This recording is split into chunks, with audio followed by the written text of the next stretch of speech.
Good afternoon. I'm calling to order the September 3rd, 2015 Oklahoma City Board of Adjustment meeting. Our first order of business is to receive the minutes of the August 20th, 2015 meeting. So moved. Second. I have a motion and a second. Register your vote. The minutes are received. Continuance or withdrawal requests from staff. We have two today. Item number 1, case number 14108 is asking to be withdrawn. And item number 12, case number 14055 is also asking to be withdrawn.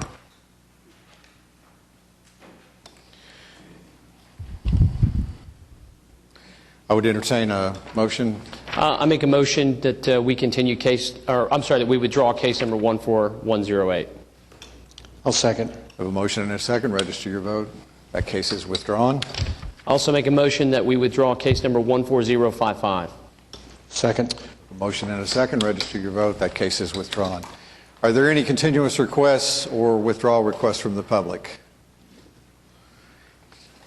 Hearing none, Kathy, let's proceed with our first case. Item number 2, case number 14112, request of David D. Lenormand for a variance to the sign regulations located at 9400 Broadway Extension.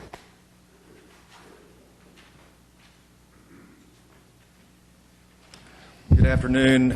My name is Kent Gilliland. We were here a couple of weeks ago just to remind the board. This is the 160,000 square foot building. If you would go ahead and just give us your name and address for the record, and then Kent Gilliland, 100 North Broadway, Suite 2900, Oklahoma City 73102, with the law firm of Hall Estel.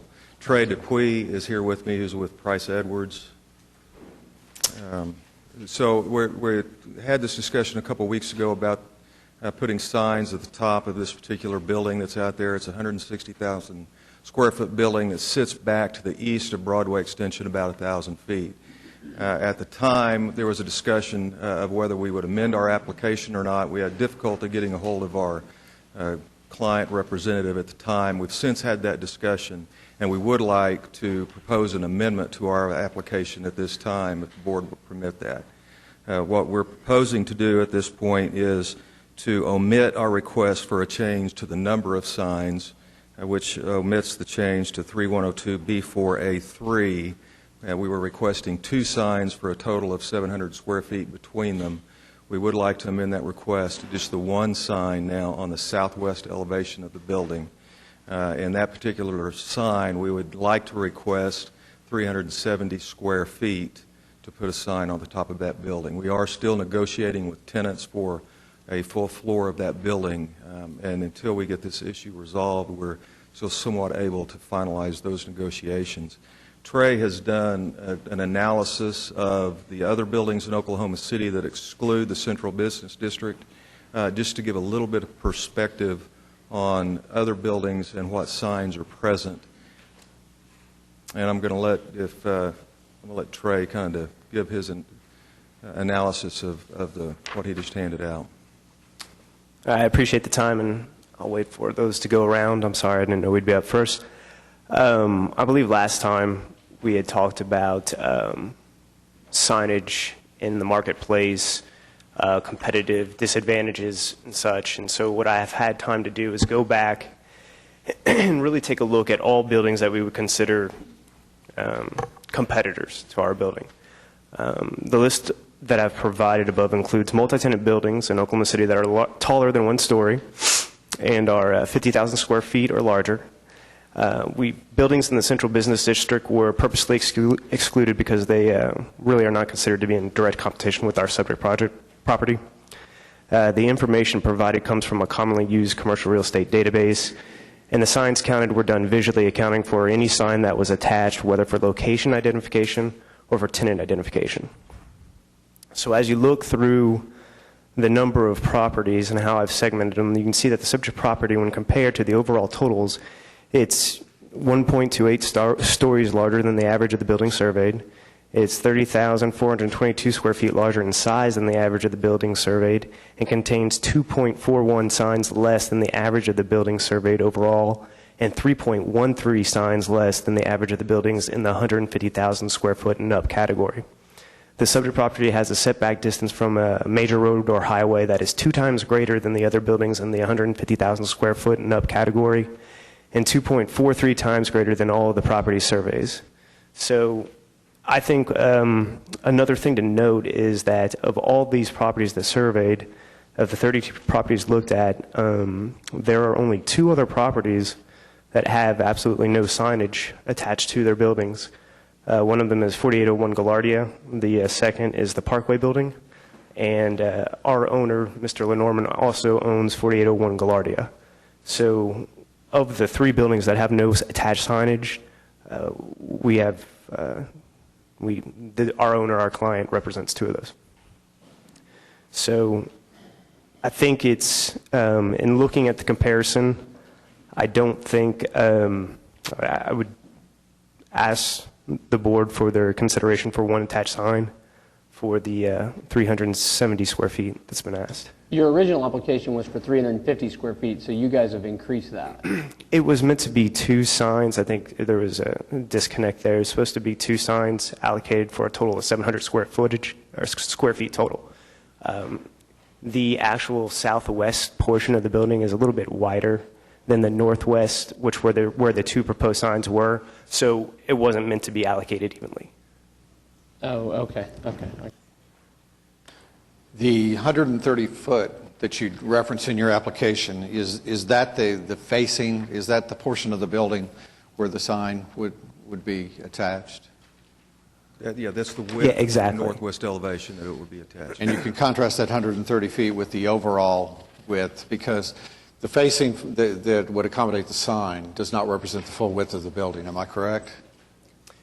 That's correct. If you were to look at the building as the illustration above shows, the actual width of the building is much larger than the actual fascia that the building signage is being proposed to be put on. The point I'm making is I think, the 375 or 370 is still a huge departure from what's allowed based on the 130 feet. But I think, we could, reasonably consider the overall scale of the building and the overall width of the building would allow, for perhaps, some additional size. Since we last met, is there anyone that's decided to protest the application? I have no one signed up now. Well, last time the issue that I think, at least I'll speak for myself, that I had was the 2 signs, and there was another board member who commented on the fact that, we're not giving these things away for a reason, and that's true. You've amended the application to reflect 1 sign at 370 square feet. I'm comfortable with it. I'll reserve comment for other members, but if there is no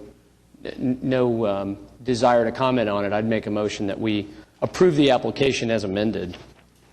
I'll second that. I assume because, is there more discussion? Well, you had asked if there was any comment. This modification of the application doesn't do anything to change my view of the application. Went by again since we last met and looked at the building, looked at the corridor. I just feel like this is in excess of what is not only required, but what's needed. So I can't support the application, but I give you that the hardship as outlined is not a hardship at all. Where I believe there is a hardship is the distance that building sets off that highway and the angle that it sets off that highway. The signage is needed, and if you were to size it outside of the architectural scope of that building, you're not going to be able to see it. So I think that the basis for the request is logical. I thought the second one was excessive, but that's the hardship that I see that I can identify readily, and that's the reason that I'm supporting the application. So I make that motion to approve it. Any other discussion before we act on this motion in second? Hearing none, we have a motion and a second. Register your vote. You are approved, sir. Thank you very much. Appreciate your time. Appreciate it. Item number 3, case number 14115, request of the Smith Family Trust for a variance to the maximum building height requirement located at 2309 Northeast 131st Street. If If you would, sir, just give us your name and address for the record. Tim Smith, 32 Northwest 144th Circle, Suite A, Edmond 73013. And speak to your application. Okay. Actually, there's a couple of things that I've asked for in this, and I don't know if you guys want to address them one at a time or together, but the first one is the two-story or two-and-a-half-story versus three-story ordinance. The ordinance, Oklahoma City ordinance, the way I understand it, allows for 2.5 stories, and I have a 3-story on the inside of my house, a 3-story structure. There was some photographs that were emailed to you all. I don't know if you got them or not. If not, I have packets here that I'll be happy to hand out to you, if that would be helpful. I think we all received that email. If anybody's got Okay. All right. And what we have is I wanted to build a room to kind of observe storms and that stuff from, so we built the structure up there. And the area that is in 3 stories is in the center part of the house, and it is a very small area up there, I believe it's 350 square feet, that is 3 stories tall. From the outside of the house, if you look at the photographs, the outside the house is 1.5 stories. It is a low-pitch roof, and I am under the requirements for the height in the city of Oklahoma City, which is 35 feet. My structure has a maximum height of 32 feet.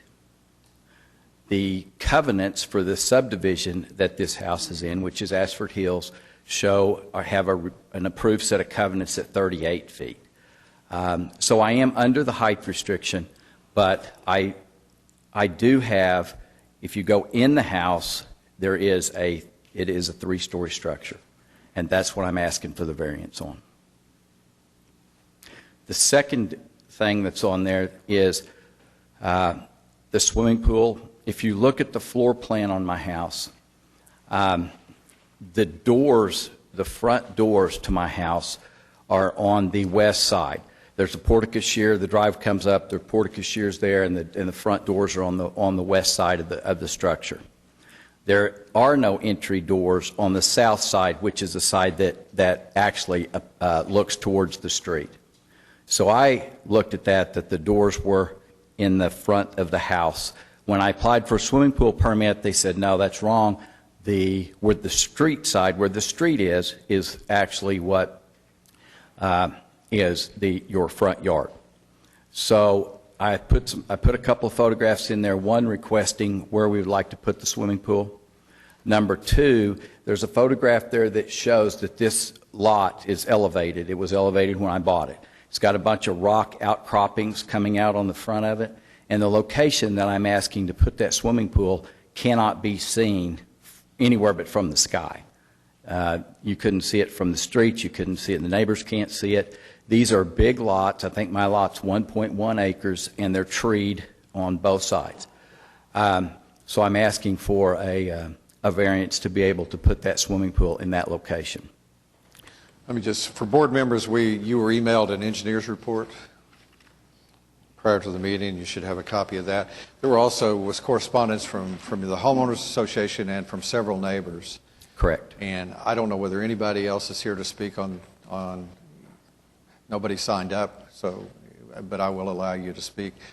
If there's anything else you want to say, and then if there's anybody else that wants to speak on your variance requests, we'll let them speak, and then we'll go ahead and call you back up. I would like to say this. On the 3rd-story structure, if you look at it on the plans and on the photograph that I sent you, you can see that it doesn't stick up out of the roof a full story. It doesn't stick up out of there that far. And if you also notice the windows that we put in there, we were very specific that we put windows on the south, the east, and the west, but nothing that faced the north to where the neighbors who are here to talk looks back towards them. I also included 2 photographs in there that I went up in that room, and I took photographs looking back towards these people's houses so you could see what the view would be from there if you stood in the very back corner and took a shot, like this. So we were very specific not to put windows that direction. Okay? Can I actually get a copy of that packet? Sure. Because I'm sure the protestants are.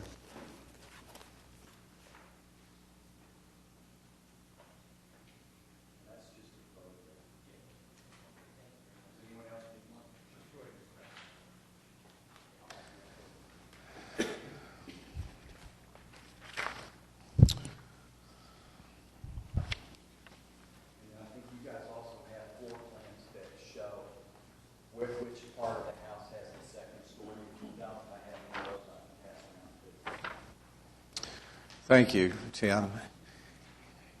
The next person that wishes to speak regarding this application.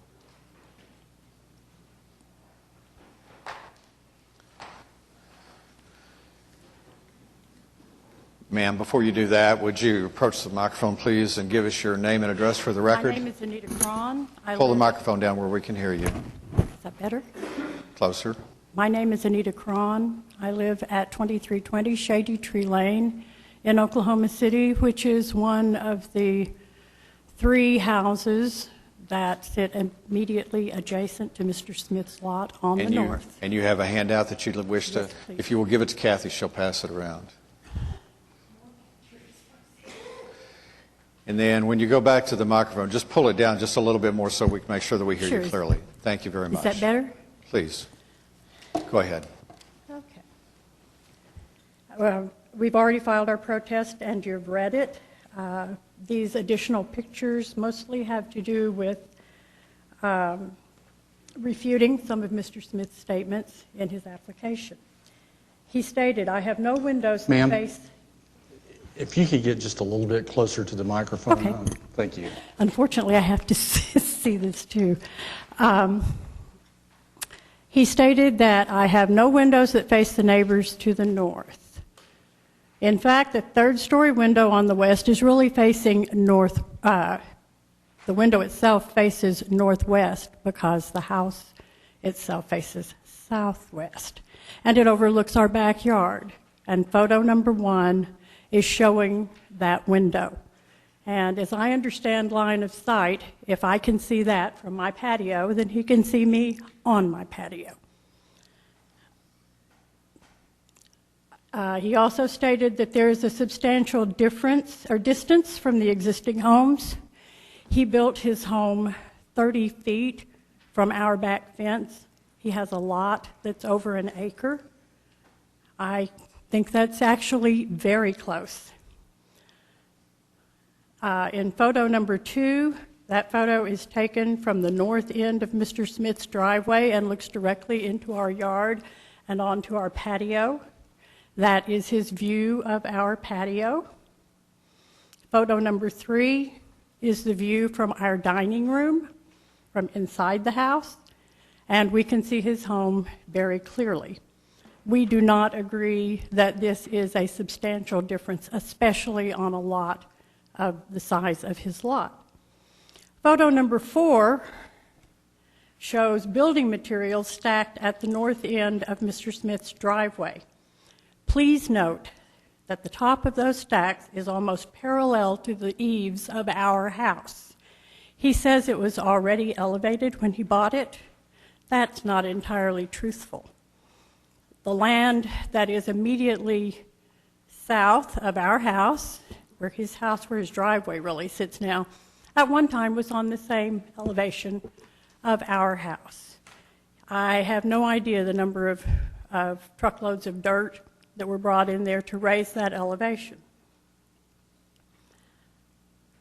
And we're asking that you consider that that elevation has been raised above, certainly our house is probably the most affected by that, but it's been raised probably 4 to 5 feet through there.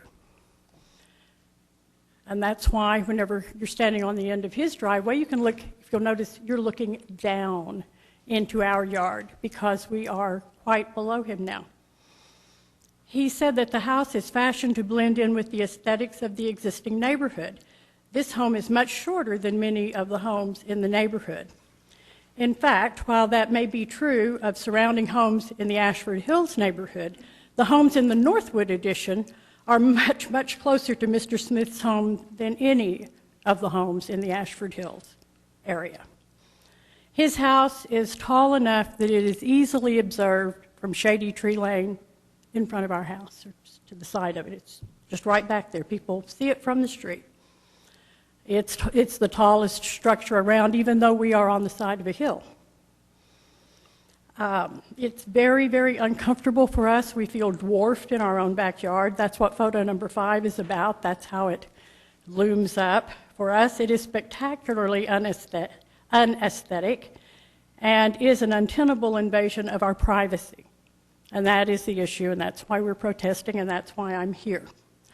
On Sunday, August 16th, sometime between 7 and 7:30, my husband and I were out on the patio having a nice, quiet drink. No one was working on Mr. Smith's house. Everything's quiet, and then Mr. Smith appears over the south fence to talk to us, which is very easy for him to do from his driveway. He did offer to have us tour his facility, to tell us about all of the additional landscaping that he's wanting to do, to have us go upstairs and take a look at the view, and we have declined doing that because we can see enough just from our backyard. We really don't need to tour anything. He told us that everything that he has done was from necessity. That would be raising a level of a substantial portion of the lot and placing the house so close to our fence. Now, again, it's 30 feet from our fence, and he has over an acre. Our house is 30 feet from our fence, and we have 17/100ths of an acre. Seems a little strange to us. He also said that he has planted trees and plans additional landscaping to shield his house. We presume that means that he wants to shield his view of us. It would take some very tall trees indeed to shield his house from us. Even if he plants them today, I won't live long enough to see it. Most of the trees that are on the site now, and all of the large ones, were already there. And they do bear leaves for 6 or 7 months of the year, and then the rest of the time we'll have a pretty much unobstructed view of his house. He already has an unobstructed view of ours. Then again, on around 7:30 on Thursday, August the 27th, he came back to talk to us over the fence again. We were out on the patio. We declined his offer to tour his property because we would prefer that any assurances that he makes be made to you. We have no enforcement at our disposal. And I'm sorry, but his word just isn't good enough for us. Our concerns for our privacy are justified and completely ignored by Mr. Smith. We are concerned with the future as well as the present and what might or might not be done now and years from now. For example, due to the radical adjustments made to the elevation of the land beneath and immediately surrounding the structure on the north and west sides, we are concerned that the provisions made for the draining of flowing water be maintained. Photo 6 shows the gap between the fence that is built at the original surface, original elevation, and you can see the retaining wall. And I assure you that was not there until after he bought the property. He has elevated it that much. In heavy rains, which we have had this spring, the water travels down the hill in that moat, whatever. We waited to see if we were going to be affected by the running water, and we were not. That has not been an issue for us now. But if that is not carefully maintained in the future, it's going to be an issue because there is the slope there is steep enough to make water run.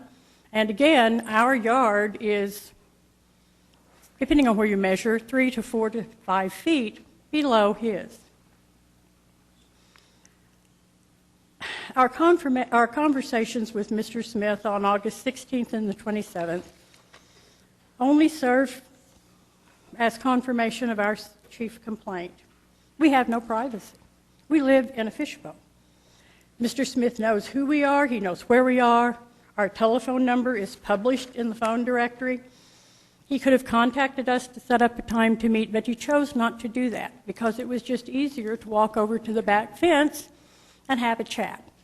Whether or not we wanted to have a chat, we had nothing, we could do nothing about it. And I think that attitude will indeed continue. He has deliberately chosen to ignore the building code. He is a builder. He's aware of the building code. He knows what it is. He wants a house with a mountaintop view. That's what this whole thing is about. Unfortunately, his mountain is now in my backyard. Mrs. Cron, thank you very much for your comments. I think we've probably got the gist of the nature of your objection, and we do have your letter as a matter of the record. Any board members have a question for Mrs. Cron before she's... Ms. Cron, would you Yes, come back, ma'am. please? You mentioned his word and assurances with respect to the privacy. Is there something that he could do that would alleviate your concerns with privacy? I'm sorry, I think I didn't understand the question. Well, as you were speaking, you mentioned something about whether you could depend upon his word, and you wanted to depend upon the Board of Adjustment to rule on this. And I was just curious what it is that you might like, or if there was something. Well, I guess what I'm saying is, when he invited us over to see what he intends to do, that's just so much talking. We have no enforcement. We can't say, are you going to maintain this waterway? Will you please take the third story off your roof? Off your house. No matter what he says, we have no sense of enforcement. So my point is that and we've lived in this house for 25 years. This is not, we own it. As I said before, if we were renting, we'd just move. But if it is possible for something to be put in there that the drainage must be maintained so that we don't get flooded, and if there is anything that you can do for us to cause him to put up something more than a few trees at his level, at the driveway level, which is going to be even higher when he pours his concrete, so that he doesn't just peer down into our yard. It is life in a fishbowl. And it's incredibly uncomfortable, and I know, and if you come by my house, I can show you, our property value has been severely affected by this because we're in an area where the yards aren't large, but they're not right up next to each other. You come into my backyard, and you're going to immediately see that there's another fence there that's higher than your fence, and then there's this big house here, and it has windows, and you have absolutely no privacy. And I assure you, had that house been there whenever we were looking at our house, we would not have bought it. And I understand he owns the land and he has rights to do things, but I think he's overstepped. Let me ask you this. Oklahoma County, I can't remember which agency it is, has mediators that work for free. And whenever parties enter into an agreement with them, that's an enforceable agreement. Have you thought about maybe sitting down with him and requiring him to put all of these things in writing, and that becomes an enforceable agreement at that point? And that might be a consideration for you.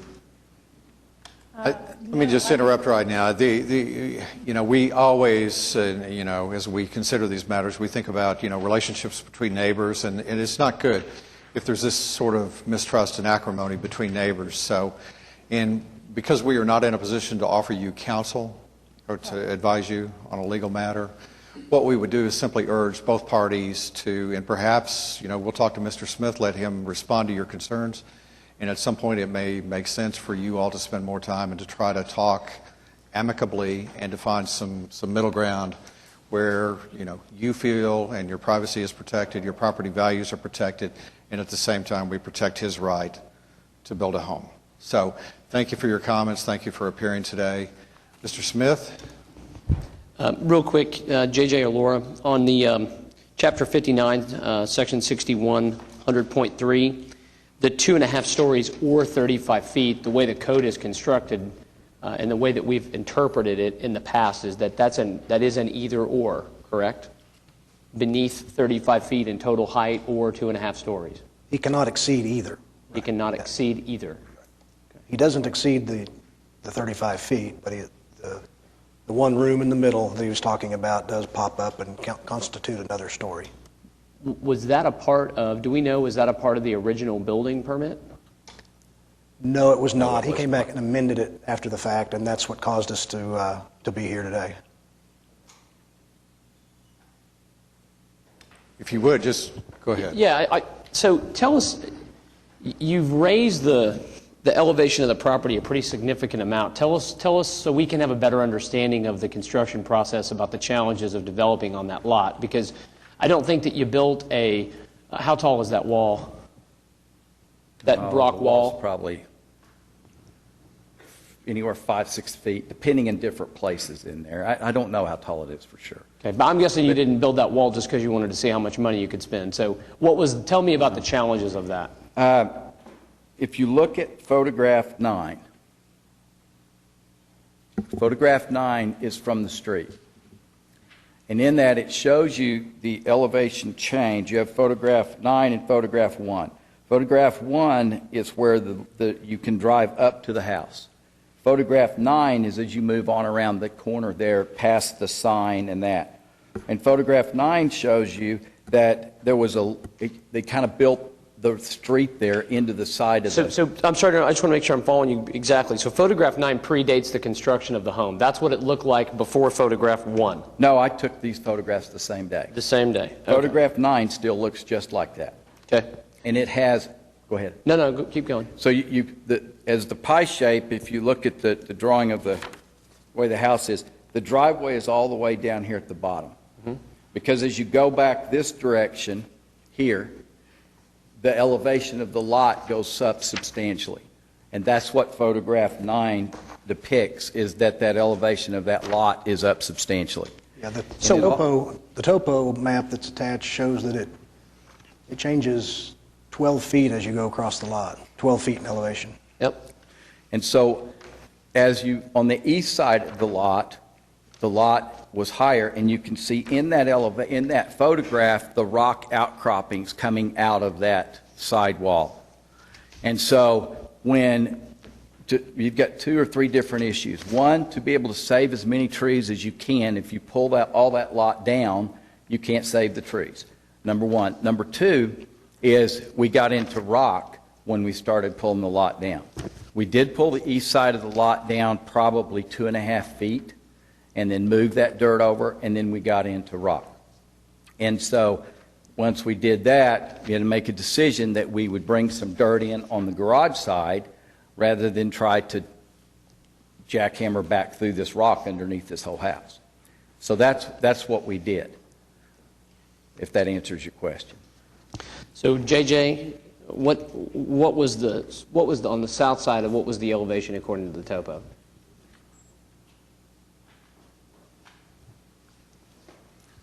I'm sorry. I can answer that. It's here on the...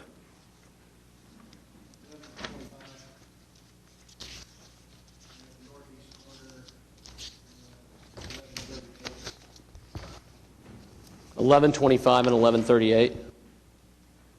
Okay, and so where's the foundation level of the house now? At what height? You have any idea? No, sir, I can't answer you truthfully on that. I don't know. Can I ask whether he did it just because he wanted to spend the money or not? Is there any violation that has occurred with him raising the level of the lot? Well, so what I'm curious about is there's a definition of grade level. JJ can read that if he wants to.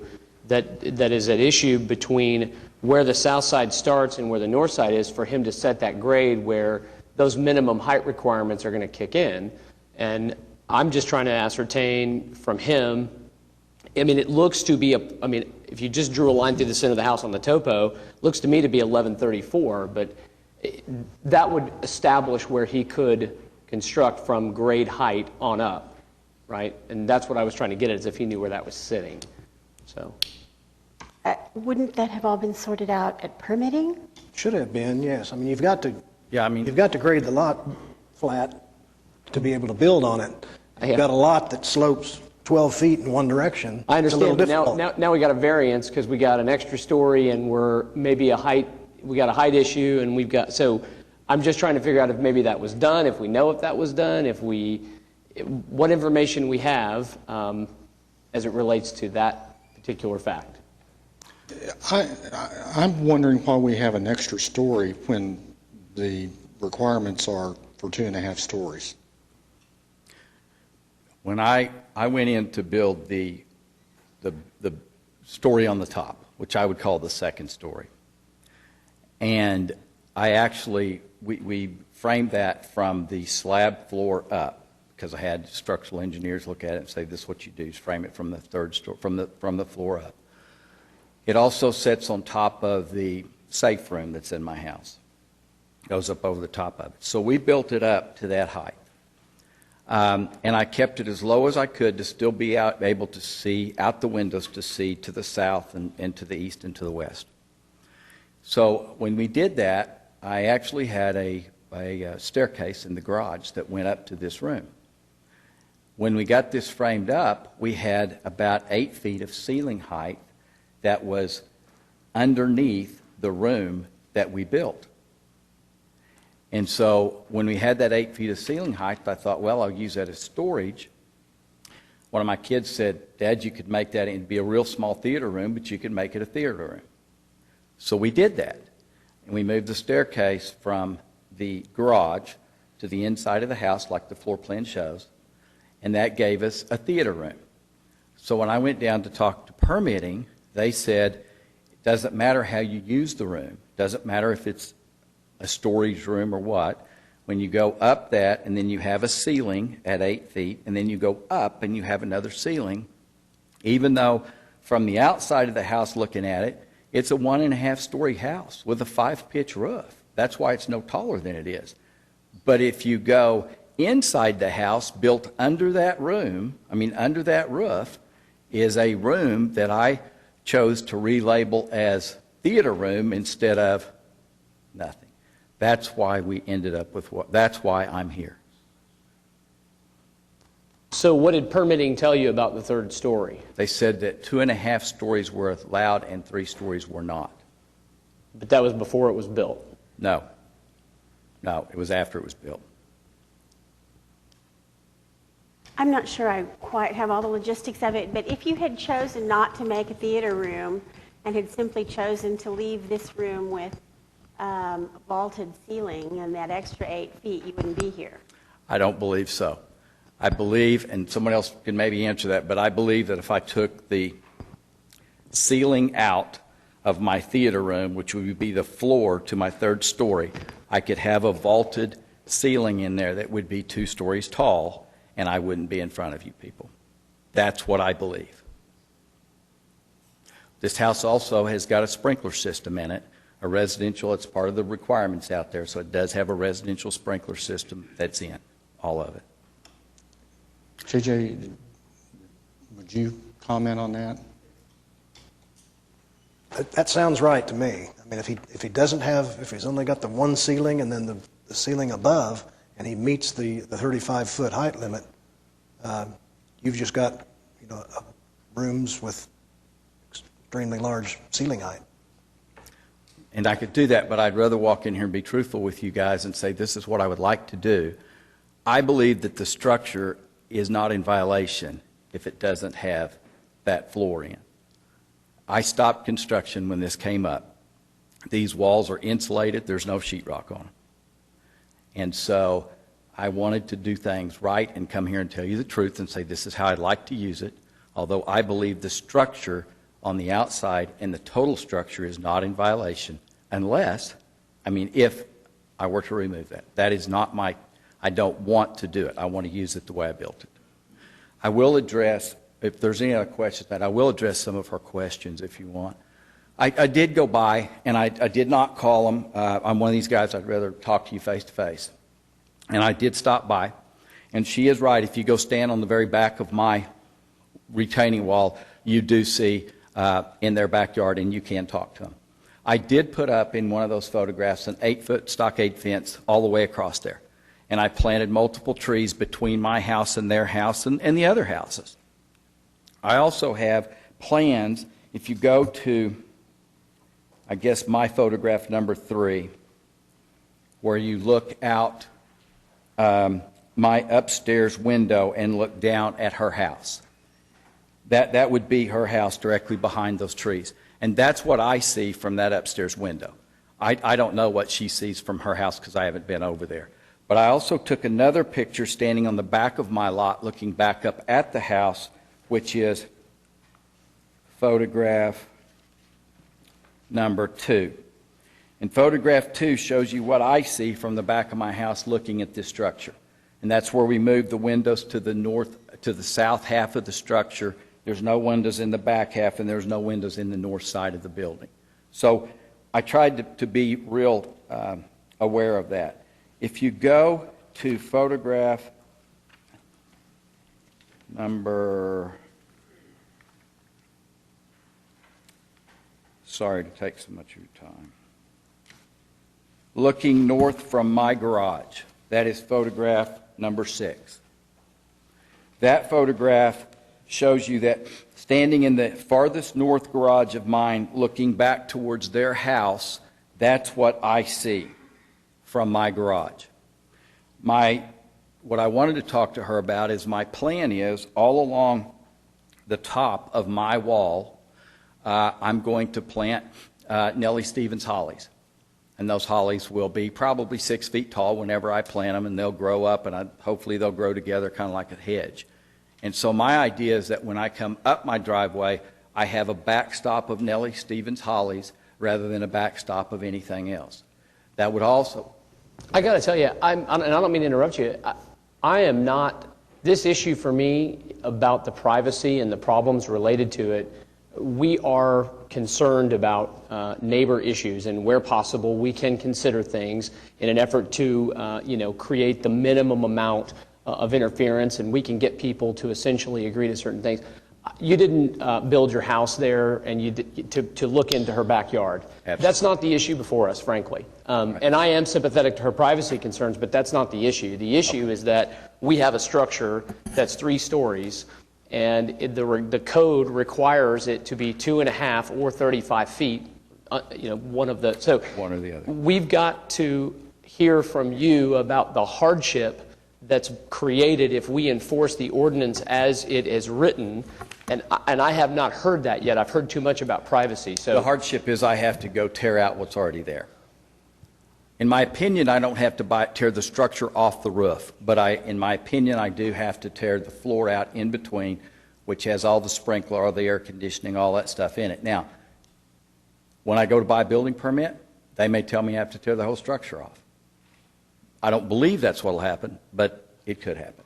I was trying to address what she said, but I'm with you. That's not the issue today.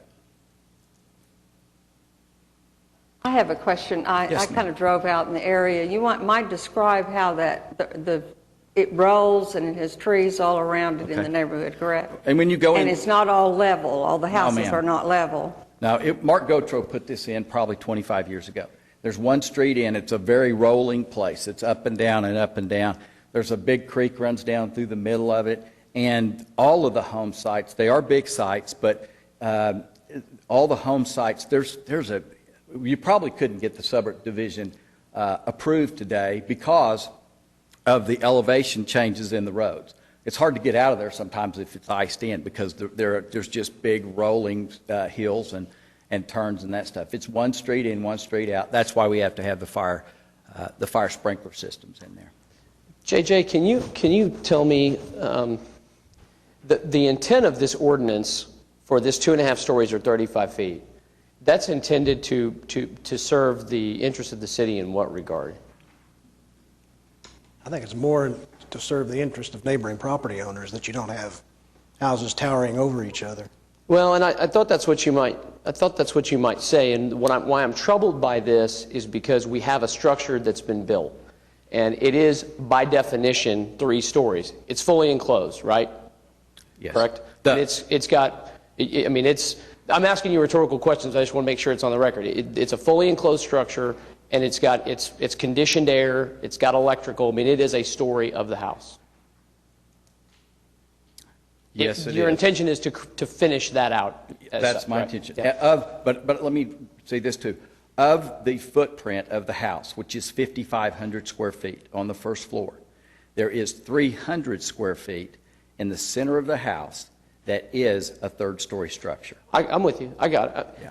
And I drove out there actually and looked at this street, and I will tell you that this house, and this is what This is why I'm wrestling with it, is because it is not out of scale, it is not out of size, it is not taller than anything there.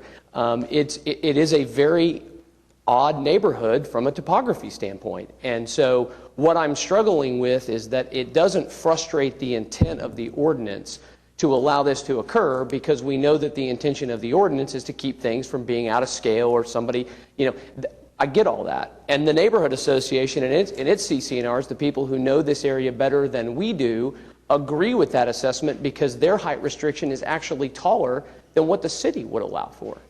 So it's almost as if the neighborhood recognizes that there was going to be issues here because of the topography. And I'm troubled, to a certain regard, but I also get, having driven it, why you had to do what you did. Now, I don't know about adding the third story in terms of the way that was handled, but I don't believe that the intent of the ordinance has been frustrated. We haven't addressed the pool issue in the front yard. I think that one's pretty easy. JJ, could you comment on why we don't, or why that's an issue? Tim's house actually faces west towards his side property line. So to the east, where the pool is, would physically be his backyard behind his house. Regardless of the direction the house faces, the front yard is where the street is. Sure. So essentially, his swimming pool is in his side yard. Yeah. And to me, that's a formality. It's clear with the peculiarity of the site and all those sorts of things why it's that way, and I have no issue with that. Where I come down on this is I can't come to grips with enforcing an ordinance where the purpose of that ordinance is to prevent things from getting totally out of scale and out of sync. And in this instance, it's not. And as I said, in fact, there are houses that are much, much larger in terms of their scale and substance. So I have my concerns, but I'm going to support the application. I make a motion to approve the application. I second it. I have a motion and a second to approve the application. Register your vote. You are approved. Thank you.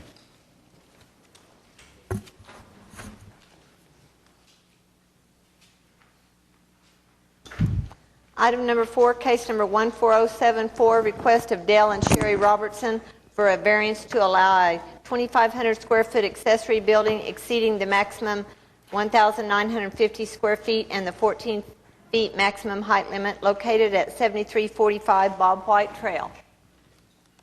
Yes, my name is Dale Robertson. I live at 7345 Bob White Trail, Jones, Oklahoma. And as the lady stated there, that's my intent today. I came in a couple of months ago and originally had brought to the board a much larger building, and have went back and worked with the developer and the individual that owns the property around my home. And we've mutually agreed I would like to be able to move forward with the 2,500 square foot building with the 15-foot sidewall. I brought some photographs in. I'll give them to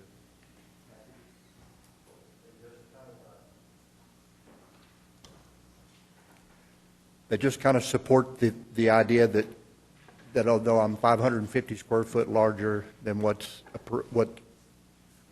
is granted for me, that it is very secluded and very blocked in by trees, and it will not be a... You were here before. I actually remember Yes, the sir. case pretty well. And you had neighbors that were protesting. That's correct. Are you aware of any remaining protests from your neighbors about the structure? No, sir, there are none. Is there anyone that's signed up to speak on this application? No one has signed up. Is there anybody here that wishes to speak on this matter? None. I don't want to put, the main concern was that the size of this building was way out of scale, and I remember looking at aerials of the other buildings, and I think that's what the neighbors were upset about. I applaud you and appreciate the fact that you visited with them and got their blessing on this before you proceeded, and you've clearly tried to get this thing down to as close to what the ordinance would allow as possible. I don't have any objection to it, and May I ask one question before we proceed? Yes, sir. You said that on the proposed outbuilding, the sidewalls are 15 feet in height? Yes, sir. Do you know what the overall height is at the height of the gable? And No, is I that do not. the, is It's that a the, 412 pitch roof with a 15-foot sidewall. Okay. And the only reason is that like 16. a typical fifth-wheel trailer with the air conditioners on top will not go in a 13-foot door. you're going to require that additional height? So I have to have a 14-foot door to get in. I'd make a motion that we approve the application. I'll second it. We have a motion and a second to approve the application. Register your vote. You're approved. Thank you very much. Thank you. Item number 5, case number 14116, request of Fred Jones Ave Partners LLC for a variance to the building setback of the downtown transitional district located at 903 West Sheridan Avenue. If you would, your name and address for the record, please. Good afternoon. My name is Mike Pylant. I'm representing Fred Jones Avenue Partners, LLC, with address of 204 North Robinson, Suite 700, 73102.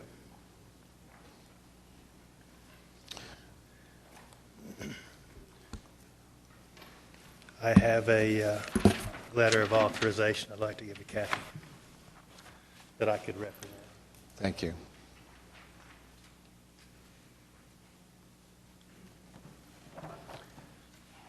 Go ahead and speak to your application. I'm here to request a variance to the building setback for our project, our building located at Sheridan and Classen, address 903 West Sheridan. Basically, our zoning requires our project to be within 10 feet of the right-of-way of Classen. However, currently there is a OG&E high voltage line currently running along Classen that requires a 30-foot setback. So my variance request is to satisfy the OG&E easement requirement, which would exceed the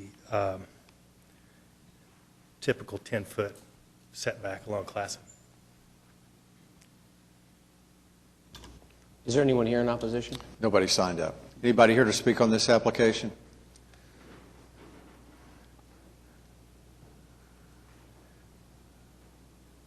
Doesn't. Guess not. Right, yeah. I thought maybe. To me, this is a very clear example of when a variance is starkly appropriate. So unless there's some objection, I'd make a motion that we approve the application. Second it. Have a motion and a second. Register your vote. You're approved. Thank you. Item number 6, case number 14117, request of Sooner Traditions LLC for a variance to the side yard setback located at 8204 Northwest 160th Terrace. My name is Charles Allen, Allen Engineering, representing Sooner Traditions.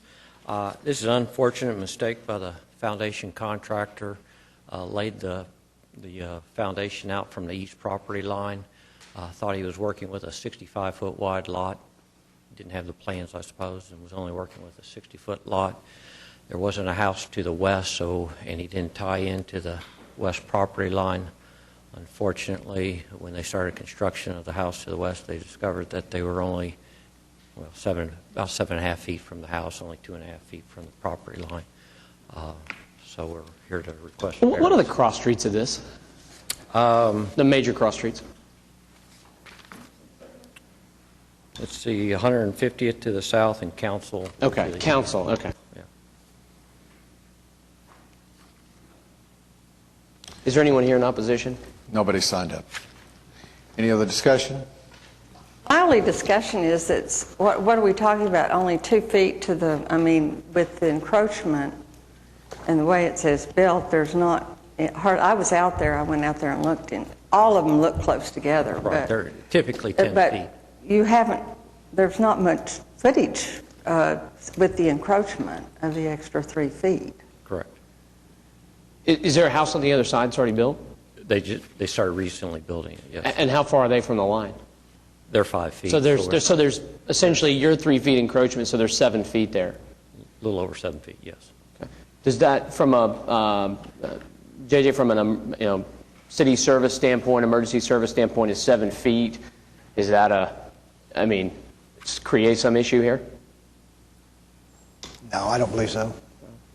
Unless there's some other opposition, I move we approve the application. I'll second that. We have a motion and a second. Register your vote. You are approved. Thank you. Thank you.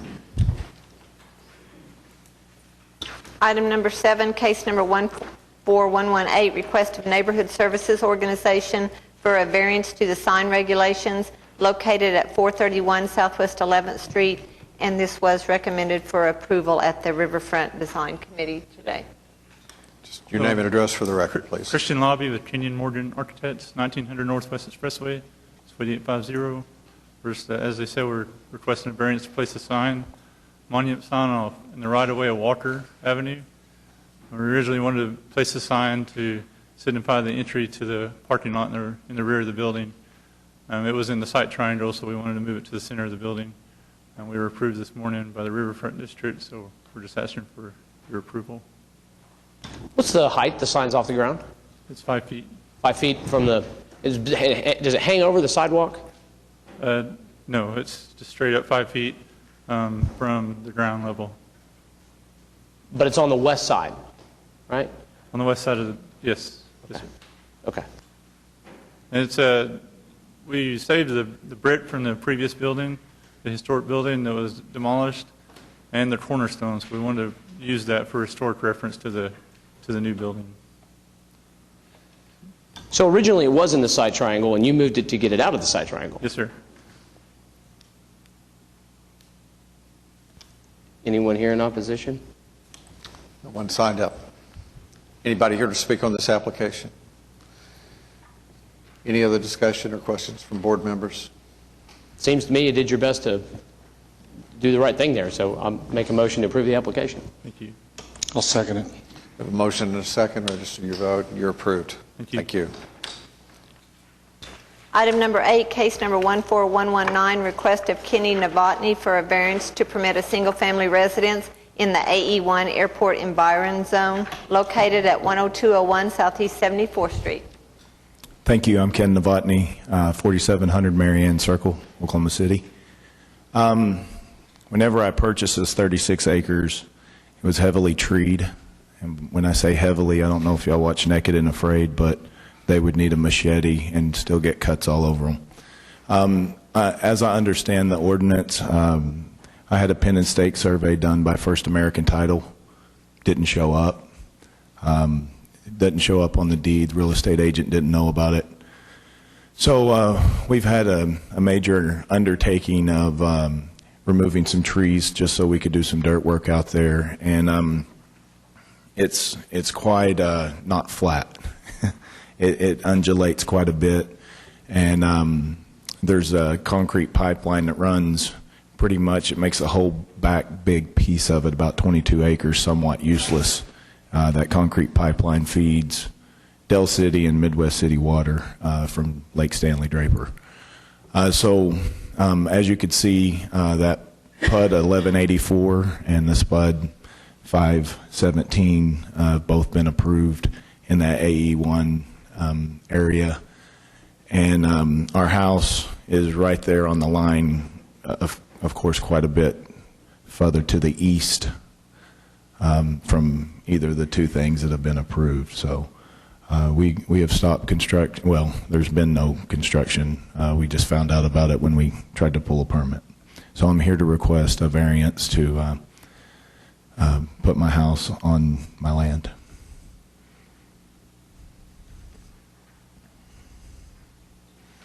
Anybody present to speak on this application? Board members? If anybody else is interested, I would be curious to hear staff's comments on the AE restriction, the purpose for that, but because I'm not really sure how to interpret that concern. There's obviously been other things that were zoned subsequent to this being, subject to that AE overlay district, and they were zoned for that, correct? Yeah, there's two fairly recent zoning applications to the west, the PUD 1184 and SPUD 517, to allow for single-family construction, and that they were right on the edge of the AE1. And certainly the AE1 would have been brought to, council's attention when they were Oh, absolutely. doing those That was the zoning, main obviously. reason for the rezonings. Right. Without objection, I'd make a motion that we approve the application. I'll second it. I have a motion and a second to approve the application. Register your vote. You're approved. Thank you. Good luck. Item number 9, case number 14120, request of Larry and Christy Hicks for a variance to the front yard setback located at 7300 South Richland Road. If you would, just give us your name and address for the record, please. My name is Christy Hicks, 7300 South Richland Road, Mustang. But tell us what you want to do. Okay, I didn't realize I'd be speaking, so sorry if I'm disorganized. Basically, what we've got is an accessory building, you could call it a small garage, that was on the property when we moved in and purchased it. The building is non-conforming. I believe it sits approximately 20 feet closer to Richland Road, which is a section line road, so the requirements for setback are more stringent than on a regular city road. So even though this is a lightly traveled road, it is considered a section line. The existing structure is too small, it's old. Like I said, I think probably been there since before Oklahoma City even annexed that area. There's also a barn to the north of the existing structure that actually is even more non-conforming, sits much closer to Richland Road than the little garage that we'd like to replace. What we wanted to do was build on the existing footprint of the slab by removing the existing garage and building on it, plus the slab that sits to the east, to build a tall enough building to store our motorhome inside and some lawn equipment and stuff. The property directly to the south of us has a garage on the front of it that actually measures the same distance from the center of Richland Road that the existing non-conforming structure does. So I sent you all pictures of the property. It's an extremely sloped piece of land with a creek on the back side of it that basically cuts the acreage in half. So it's a very narrow strip that can be built on, and if you look closely at the pictures, you'll see the existing house actually sits lower than the little garage that we'd like to replace. The driveway slopes down towards the house. The land in every direction except for this one little area is very steep slopes. You can see the barn to the north of the little garage. The roof of the barn is actually almost at the same height as the floor of that garage. So there's really just no other place to place a garage that you could access with the motorhome safely. Your application says you want to replace the pre-existing garage. Yeah, But it's you not also state that you'd like to replace the barn. No. I'm not really sure what you would call that building because although it has a garage door and we used it as a garage, there is a garage on the home. So I referred to it as like an accessory building. The barn is staying. It's an old barn. We have no intent on doing anything with it. But the bottom line is there's an existing structure there. How long has it Yes. been there? Any idea? We've been there over 25 years, and it was it's there been there before the we whole time. came. Yeah. Is there anyone here to speak in opposition? No one has to signed that? up. I'd make a motion to approve the application. I'll second that. Motion and a second. Register your vote. You are approved. Thank you. Item number 10, case number 14121, request of Tim Hughes Custom Homes for a variance to allow parking and maneuvering in the right-of-way located at 2743 Northwest Expressway. Good afternoon. John Doyle, Cedar Creek Consulting, 5400 North Grand, Suite 525, Oklahoma City, 73112. The owner of the property is building a new dermatology clinic. It was previously developed, and they demoed that building. It had an existing parking lot that they are wanting to reuse.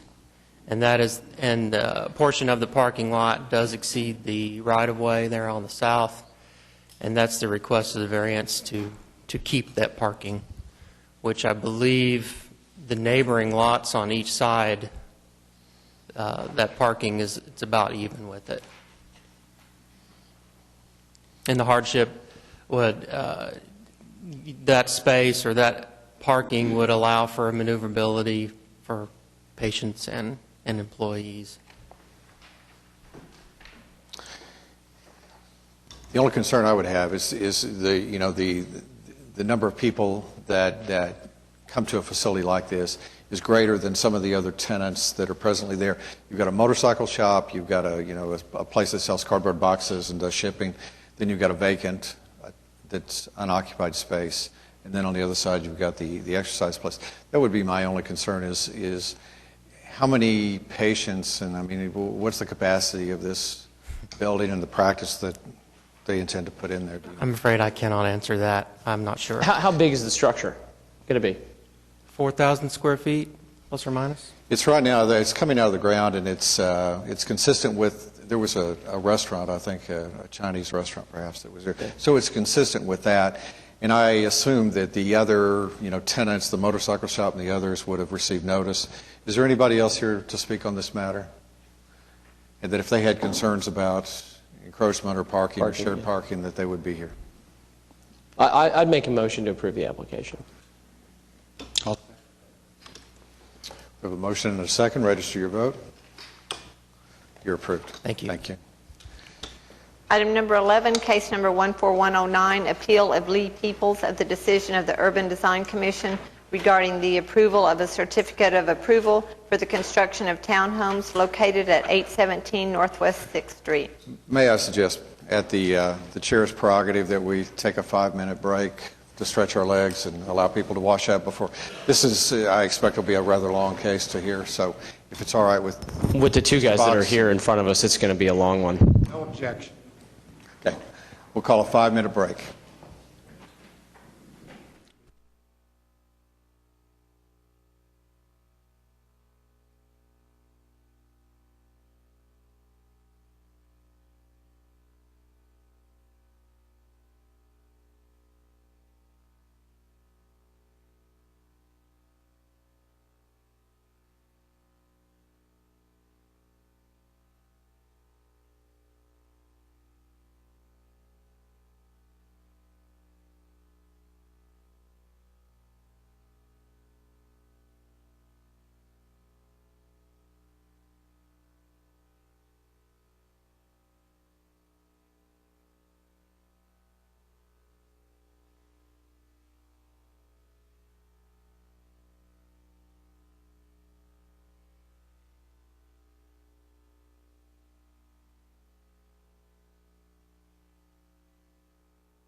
Ladies and gentlemen,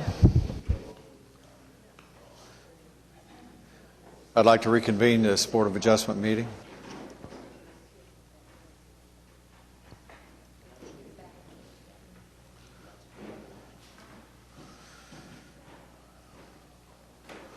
Mr. Box. Let Mr. Groves make an objection first. Mr. Box and I conferred with Assistant Municipal Councilor McDevitt about who gets to go first. All along, I thought since I represent the appellant that I should go first and the appellee should go second. I thought that because I figured I had the burden of proof. Mr. Box disagrees, feels that because this is a de novo hearing and that his client had the burden to show entitlement to a certificate of approval at the lower tribunal, he should go first. Laura concurs with Mr. Box.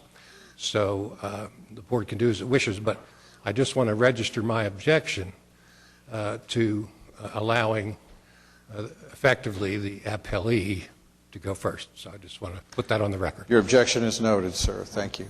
Thank you. David Box, 522 Colcord Drive, here on behalf of the applicant in this matter. Also with me is Vincent Lee and Kayla Baker. They're the developers of this site. Scott Dedman with ADG. He's the architect for this project. And then also here today for the board's benefit is Jeff Hines, who's plan review supervisor and the building code expert for the City of Oklahoma City, and Ms. Lisa Chronister, who's principal planner in the Oklahoma City Planning Department, and the lead staff member for the Urban Design District and Commission. So I trust that everyone has received a copy of the handout that I have presented. I'd like to go through real quick each of the tabs to make sure everybody's on the same page. I have also provided a copy to opposing counsel for their benefit. Tab 1 is a letter that I trust you've received from Mr. Chambliss outlining the interpretation from staff as to a story.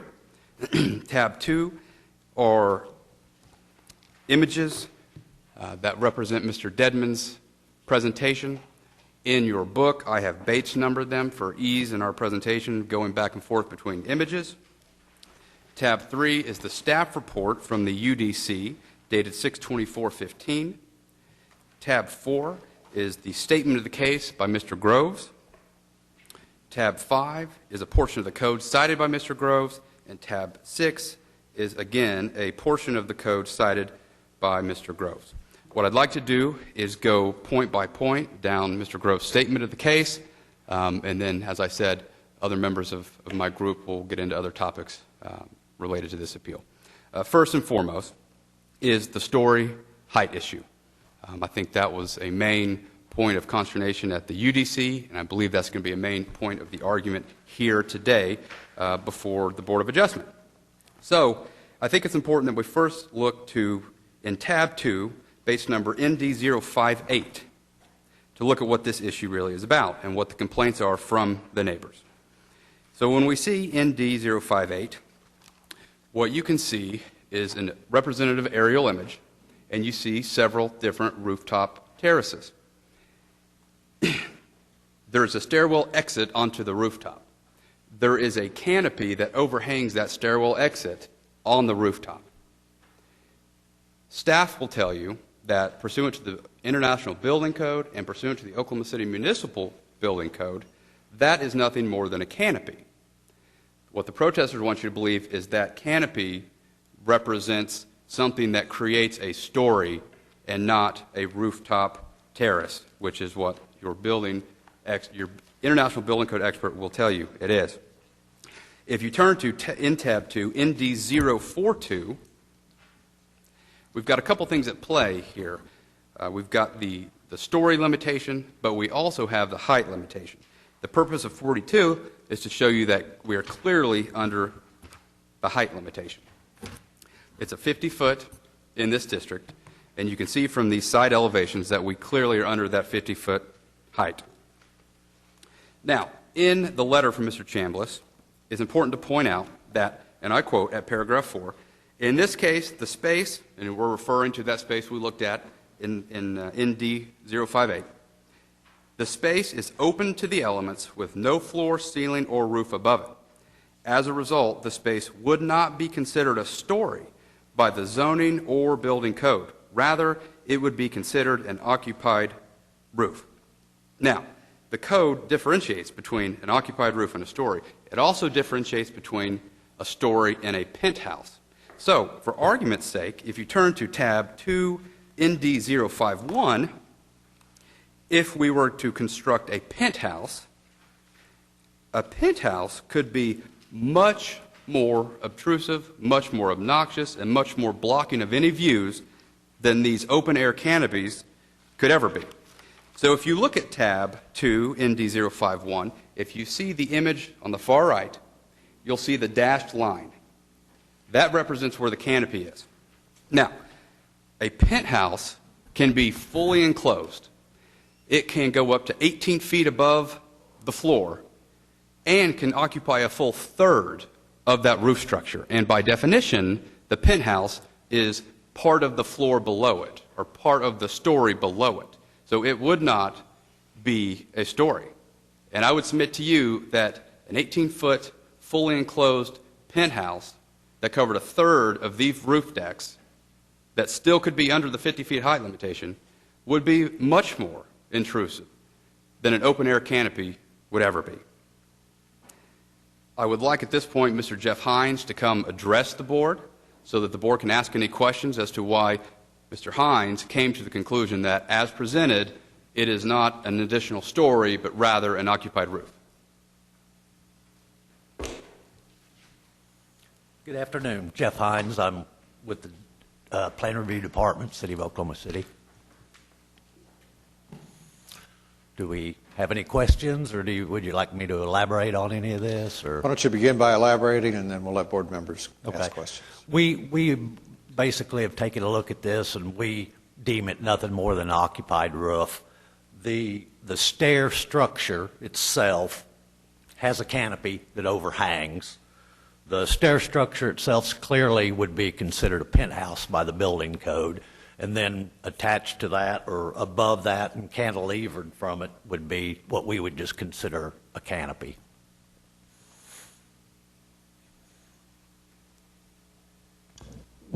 Can you give me an example of something that would be a story, aside from the obvious, that would not be a penthouse? Well, if it was enclosed, basically one of the requirements of a penthouse is that it's unoccupied. Okay. So if you enclosed this canopy section on the roof and it was part of the living space, some part of the occupiable space, we would consider it a story. Okay, so if it's occupiable, it's a story. If it's not, it's a penthouse. Correct. That's the way you guys interpret it every day. Correct. The code interprets it that Based way. on the code, right? Yes, sir. Okay. Any other questions at this time? Thank you.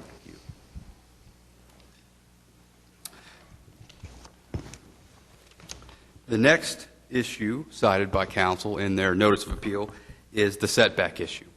And if we turn to tab 2, ND036, I think this image will guide our analysis here. And what this image represents is what the site looks like now. That is vacant. There is nothing on the ground now. It is a vacant block bordered by Francis Avenue on the west and 6th Street on the south. So, if we turn to tab 5, this is a section of the code cited by council as to the setback issue. And I believe it's been highlighted for your convenience, the second page of tab 5. And when we look at the setbacks within the area known as the Cottage District, what it informs us is, for new single-family residential construction, the front yard setback shall be within the range of existing single-family and two-family residential building setbacks. Here's the important part. On the same side of the street, on the same block. This block is vacant. What staff will tell you is, because this block is vacant, there is nothing to compare it to establish setbacks. If we were in the block to the north, or any of the other blocks to the north that had established buildings, that had an established building setback line, our analysis might be different. But Ms. Chronister with the Planning Department will tell you that because this is a vacant block, there is nothing to compare it to set back from. That's why staff agreed and recommends approval and cited no issue to our setback. Next, council cites to, and I'll direct you to tab 2, ND 037.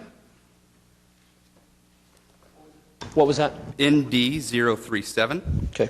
And what this is an excerpt from the zoning code, the bulk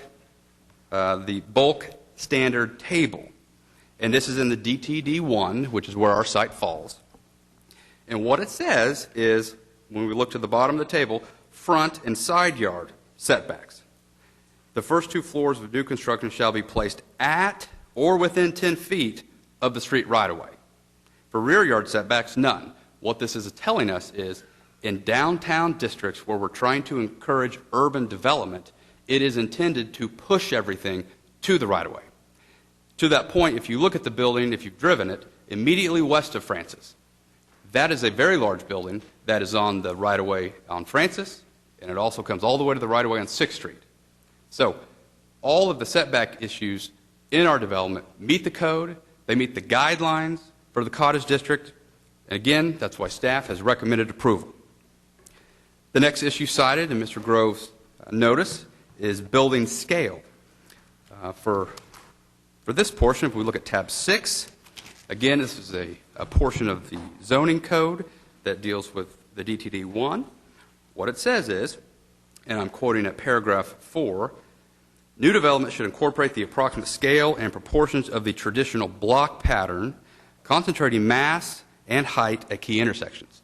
So what staff will tell you is, if we look at the traditional block pattern, again, it's a vacant block. There is no traditional block pattern. However, I think it is worth noting, if you read the staff report from the UDC hearing, what staff pointed out is a review of the sandbar maps shows that the historic development of this block had at least 9 dwelling units on it. What we're seeking is 14. So I would submit to you that the development proposed as is does meet the traditional block pattern if we want to go back that far. But as of today, again, the block is vacant and there's nothing to compare it to. The next point raised by council is that the development, the transition that our development represents is out of scale and character with the uses. We visited with staff on this issue, and staff feels very strongly that the development as proposed provides a very good transition and buffer to the established neighbors to the north. What the neighbors want you to believe is the use of the word transition in the code means it's got to match what they have. So what I did was I went to Webster's to see what Webster's defines transition as. Well, Webster's tells us transition means a movement, development, or evolution from one form or style to another. So the use of the word transition is telling us that we're moving from one form to another. And I would submit to you that that's exactly what we're doing here. We're moving from larger setbacks on maybe slightly larger lots to something a little more dense and transitioning. And Mr. Dedman has some good slides that will explain why that's the case and why here, because we front 6th Street, which is a much different character than 7th, 8th, and 9th, those streets within the core of the neighborhood, this is exactly what the code wants. This is exactly what the comprehensive plan desires, and that's why staff recommended approval. Mr. Grove's point 5 seems to mirror point 4, and so I think our analysis is just what we went through. We believe, staff believes, the development as proposed provides an adequate transition between those homes to the north and the homes, to 6th Street in the commercial district as we move to the south. Point 6 is that the UDC's approval was arbitrary because it differs from other similar cases. I would submit that other UDC cases have no relevance here. Each case stands on its own merits. Here, the UDC granted approval of this project as is, but I think it's worth looking at 2 of those cases since council cites them as reasons why the UDC was arbitrary. The first one, UDCA 2014-0036, well, that was denied because it was in the middle of an established block that had setback lines, that had scale to compare it to. So in his analysis, we're dealing with apples and oranges. We've got a blank slate here. The next case cited by Mr. Groves, UDCA 2015-00003. That is the case that the UDC denied, and that this board last month unanimously overturned UDC's decision. So I'm not sure that his citation to that warrants any weight, because this board deemed the UDC's action in that case as arbitrary and capricious. Mr. Grove cites in point 7 that there was possibly some new information that was presented at the UDC that wasn't previously provided to staff. I've conferred with staff. I don't believe that's the case. You can ask Ms. Cronister. I don't believe she believes that's the case. Everything that was presented had already been turned into staff in the design statement. There may have been some demonstrative exhibit that was inadvertently left out of the UDC members' packets, but there was no new information presented to the UDC that staff did not have. Now, there's a vague reference throughout the brief and the notice of appeal that this development somehow doesn't comply with the new comprehensive plan. I'd like, real briefly, and then Mr. Dedman will get more into it, to take a look at tab 2, beginning at page ND032.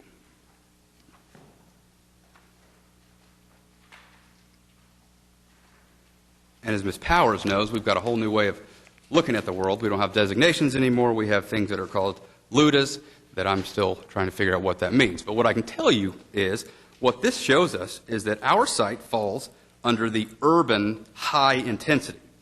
If we turn the page and we find out what urban high intensity means, well, it means high density residential living and related commercial and service uses. The UH areas have the highest mixture of intensity of land uses and development activity outside the downtown core.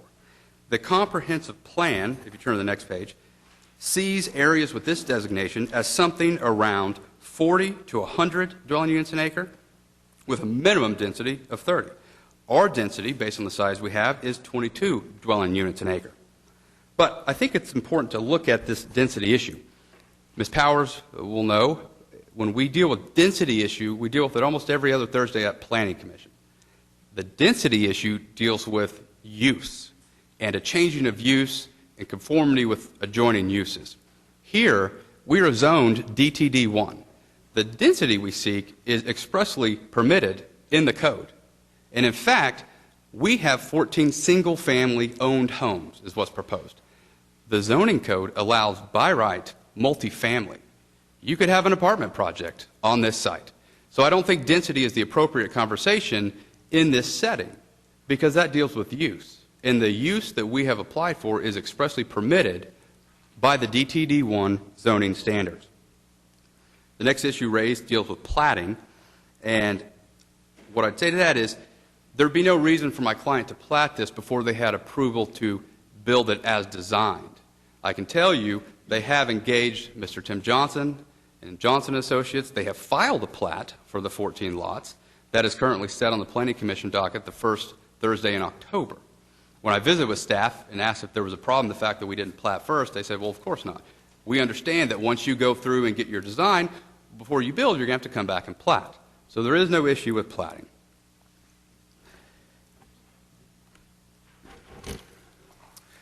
One of the other issues raised, not by Mr. Grove, but in the staff report that I'd like to address real briefly, and again, staff report can be found at tab 3, we do need a variance.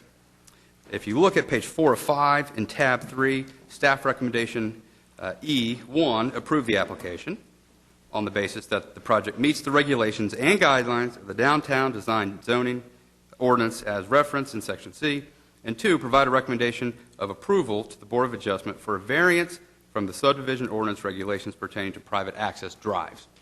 Now, if we turn to tab 2, ND061, I'll highlight what they're referring to. And it is worth noting that the UDC did, in fact, recommend approval for a variance to this issue. What ND061 is showing is the center street in the middle of this project. What this regulation is really getting to is private neighborhoods that are gated. It's to ensure that privately gated neighborhoods still have sidewalks like the rest of the city.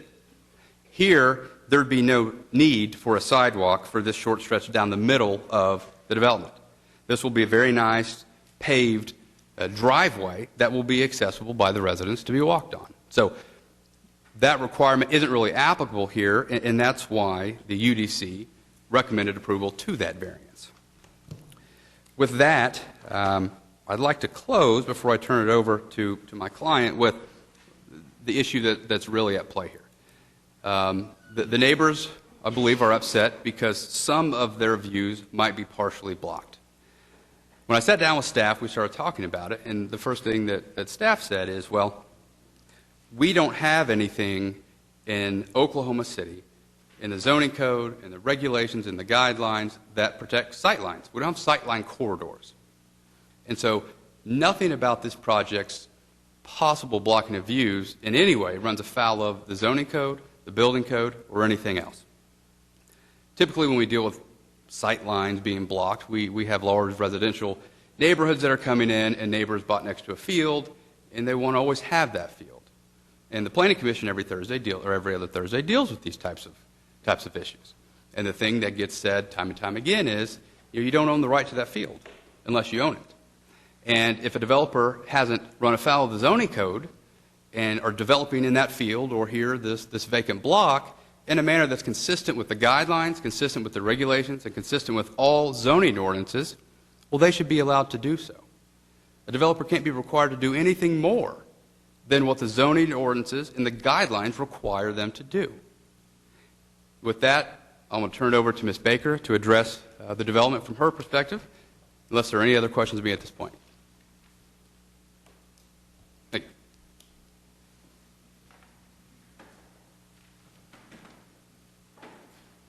Hi, good afternoon. Pull that microphone down where we can hear you and just give us your name and address for the record.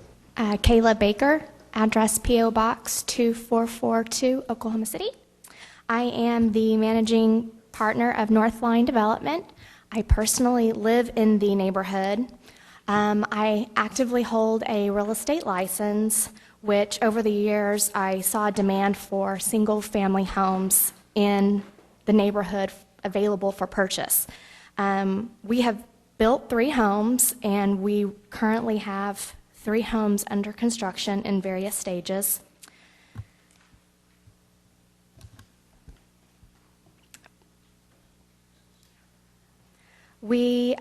Part of the purchase contract for 6th and Francis lot was for the sellers, Randy Floyd and Michael Smith, to approve our plans prior to the urban design process. We made a few suggested changes, and we received the seller's approval. We had also, prior to the UDC meeting, we had also had the neighbors over for some constructive criticism, which we did change all the units from 3 stories to a staggering 2 and 3 levels. Other than that, it was very clear that they just wanted it to go away. And there's 5 neighbors that are in support of us, 2 of which spoke at the last UDC meeting, and we felt bad asking them to take time off to be here today. And we felt like this piece of property was an opportunity to develop a small urban community that I would and do want to live in. Thank you for your time. Are there any questions for Ms. Baker before we excuse her? Thank you. Thank you very much. Before I have Ms. Cronster come up, Mr. Dedman tells me that we are no longer in need of a variance on that sidewalk issue. So good news. That goes away. And then I'd like Ms. Cronster, again, principal planner in charge of this area, to address the points as staff analyze them.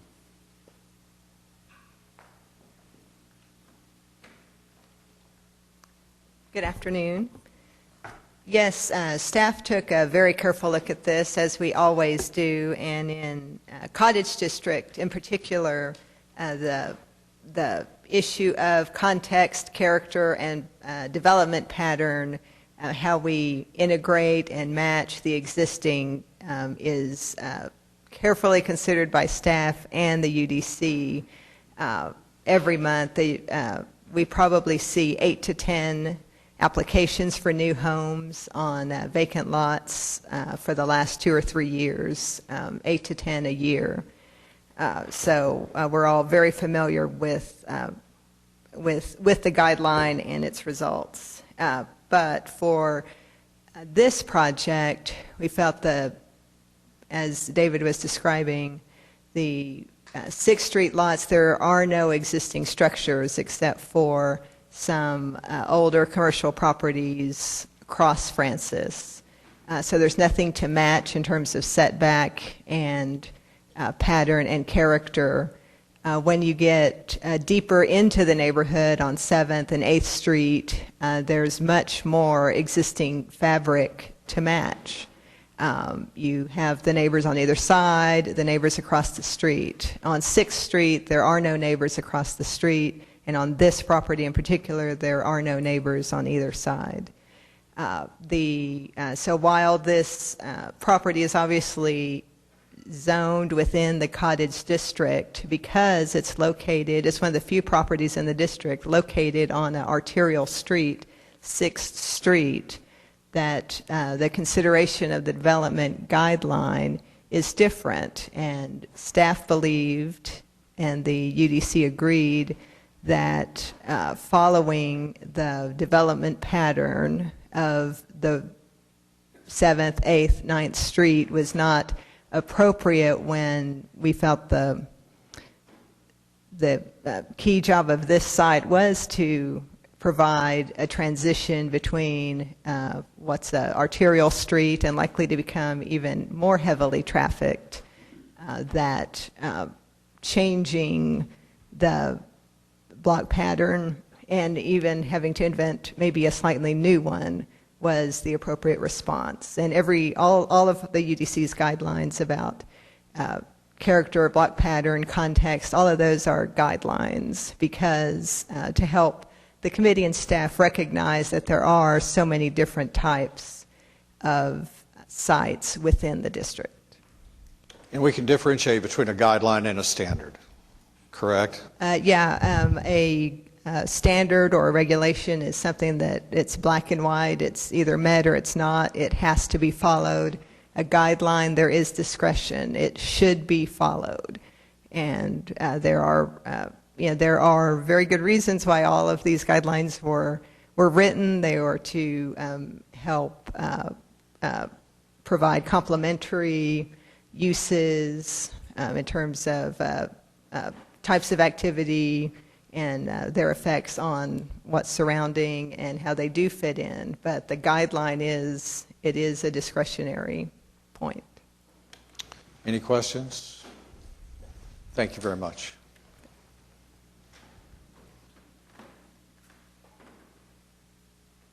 I'm Scott Dedman with ADG, 116 East Sheridan, Oklahoma City. And I'm looking for the mouse. So I will try not to repeat too many things that have already been said, but I do want to go through our presentation that we presented at UDC.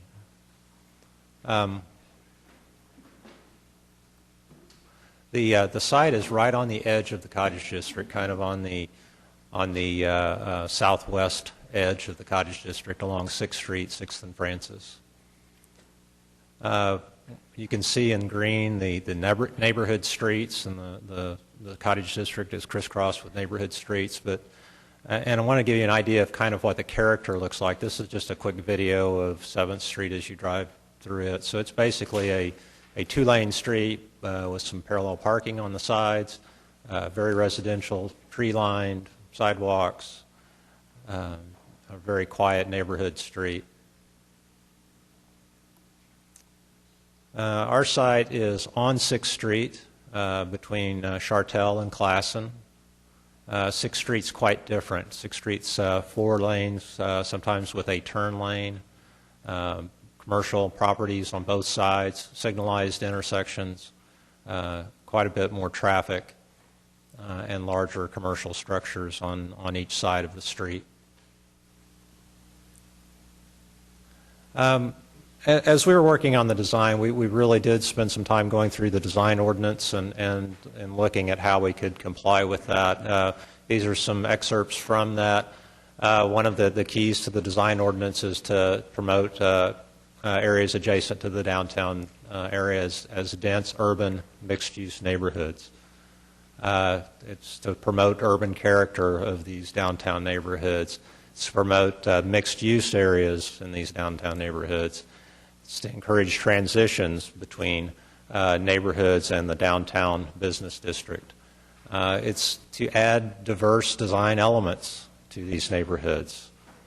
To promote downtown as a vibrant and active destination. I think all of these things speak to density and to more people living downtown, creating this building to pedestrian relationship, and this is the proximity to the street and the sidewalk, creating strong urban environments. One thing specific to the Cottage District is garage access and garage access off of existing alleyways, which we are adjacent to. And then one of the things that doesn't always happen in the Cottage District, but one thing that's brought up is that the front doors are raised above grade level 24 inches, at least 24 inches. So these are some things that we've tried to do. We want to talk a little bit about the development pattern, so you can again see that we're located on 6th Street.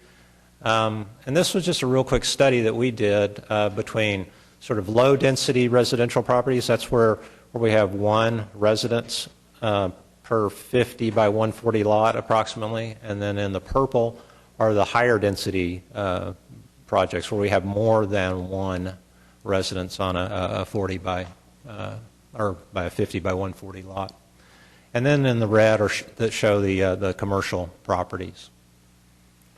And I think one thing you can see from that is the fact that 6th Street actually becomes that transition zone. It's the marker between between the CBD and the Cottage District and DTD 1. David went over this quickly, but we don't have any minimum lot size, no minimum lot width. Maximum height is 3 stories or 50 feet. Minimum height is 2 stories and 30 feet. So, I mean, if we were just to go to the minimum, we'd have to be at least 30 feet tall. And no rear yard setback requirements. Again, David mentioned this too, but this is Plan OKC, out of Plan OKC, and these are desirable development patterns. And this site in particular is located in the urban high-intensity district. David went over kind of what that means. Our project sits at about 22 dwelling units per acre, if you look at it on an acreage basis. And actually the sort of the recommended typical density would be 40 to 100, minimum being 30 dwelling units per acre. So we're actually under the sort of the minimum suggested density. So our site, we've got a 140 by 200 site sitting on 6th Street again. It was divided into 8 lots originally. And this is kind of the development envelope. So this is our 3-story, 50-foot tall development envelope. So that's kind of the ghost of what could be built there. Several ways to approach it would have been to develop apartments along the front, garage apartments maybe on the back, with something that could look possibly like this. I think after meeting with the neighbors, it was felt that, you know, what can we do to sort of reduce the impact of that, make it a little more permeable. So the units were spaced apart, and the number was reduced from 16 to 14. And that could have looked something like that. Now this is what, kind of clicked ahead there a little bit, but again, after another neighborhood meeting, as Kayla mentioned, some of the units were then redesigned and developed as 2-story units. So we have a staggering of 3-story, 2-story, 3-story, 2-story units that sort of break that up, and also a little bit of difference in the setbacks on the front. And just to represent or an image of what the proposed project looks like. So you can see the layout. We've got 14 units, a private alleyway that provides access to the south units, and then the north units are accessed, or the garage is accessed from the existing alleyway. So the 3-story units start with a garage on the ground floor. Second floor is the actual living room and kitchen space. Third floor are the bedroom spaces. And then the roof is, you can see the enclosed, see if I've got a cursor up there, but you can see the enclosed staircase. So it's just a single wide staircase that comes up to a landing and opens onto the roof. The canopy does not extend quite as far as what we have it shown on those drawings for structural reasons. It is a 5-foot overhang to the east now. The two-story units is somewhat similar, but it has the living and kitchen on the ground floor along with the garage, bedrooms on the second floor, and then a similar rooftop terrace. Just some ideas of the elevations. Again, it's similar to many of the homes that are being built in that area. It's stucco, some wood accent in the siding, a black brick masonry at the base. The concrete is exposed concrete with a board form. This is a section through the site. So this starts on the left at 7th Street. The elevation at 7th Street is at 1224. The elevation at 6th Street, I'm sorry, or 7th Street is at 1224. The elevation at 6th Street, which is mislabeled, is at 1200. So you can see that there's a 24-foot drop between 7th Street and 6th Street. You can see the existing residence above, the alley, garage, and apartment, and then the new development. So the 3 stories are on top, the top image, and the 2 stories are below. Again, you can see that they all fit within the 50-foot maximum height. So one thing we wanted to do was to see what the impact was on the existing neighborhood. Google Earth is kind enough to let us produce a 3-dimensional model, place it into Google Earth, and be able to see what it looks like. So you can see the new development in purple in the center. This is looking across 6th Street back into the neighborhood and the development. And then we wanted to look and see what the effect of the development was on views. So this is from 719 North Francis, which has a roof deck. And as you can see, this is kind of the effect that has on the view. You can still see all of the downtown buildings in that area. This is 834.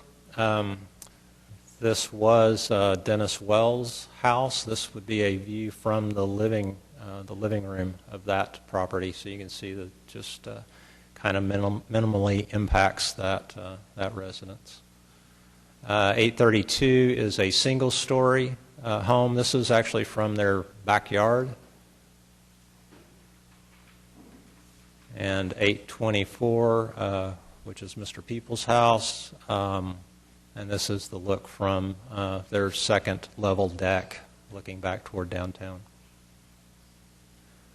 Just a view of the design, 6th Street. Have a little planter and a porch that sits out front. It's a view from the porch, and of course this is the view the way it exists right now. Of course, there's no limit across the street as to what can be built there, so that could be a 30-story building across the street at some point. So our client is taking the risk that so at some point their view will be blocked. An aerial view of the development, and you can see the canopies that were talked about and the roof decks. A view from one of the roof decks. This is actually one of the north units looking back across downtown. Just along 6th Street again. This is down the private alleyway. This is down the public alleyway. And a view at night. So I'd be happy to answer any questions if I can. Any questions from the board? I may be getting a little ahead of myself on this, but you're the person to answer these questions. Sure. I think you guys have obviously looked at the density from an architectural perspective. Absolutely. Putting more density units, which you'd be allowed to do within the code. Why did you make the decision for the purpose of the development to go with a lower number of units. Well, that's probably a question of our client, but they felt like there was a market for sale homes, and particularly for sale homes that did not have common walls. So that was always the purpose of the project? That's correct. Okay. Great. Thank you. Thank you very much. There are no other comments from us. I would like to note one unique feature about this appeal that I've yet to face in my 7 years, and Dad hasn't faced in his 35 years. It was represented to us that Mr. Groves has an architecture expert that will be presenting. He refused to tell us who that was or what they might be saying. Here, obviously, they have everything that we had that was presented at the UDC, so we'd like to reserve time if possible, just because we haven't seen what they might be presenting. Thank you. So noted. Mr. Groves? And Mr. Groves, before you begin your presentation, I wanted to question the amended notice of appeal that was received on September the 2nd. Yes. Do you have a question about it? Why so late? Because we came into information that we didn't have until about that time. And we felt that we should amend it to allow for that information, which has to do with the comprehensive plan, which I'll explain. We learned something rather late in the game, which we felt that the board should hear. I'm going to ask Laura to render an opinion for the board on whether, because of the late submission, whether it should be fully considered or not.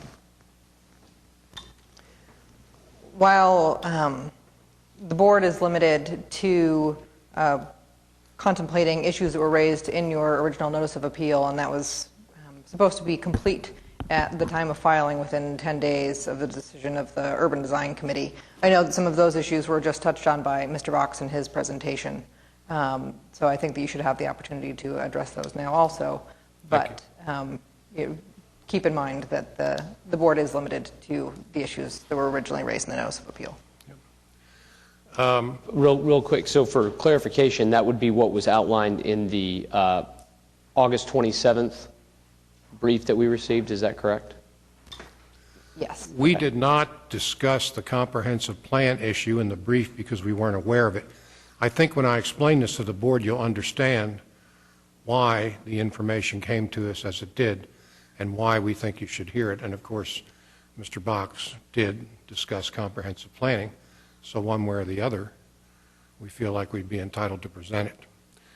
I would like to respond to a comment made by Mr. Box that he inquired as to who my expert would be and what my expert would say. That's not all he did. I don't like to get into these kinds of things, but since he brought it up, David and his father asked to depose my expert witness or witnesses. And I asked them if they were kidding because they know that there is no discovery in proceedings before this board. Dennis said he wasn't kidding.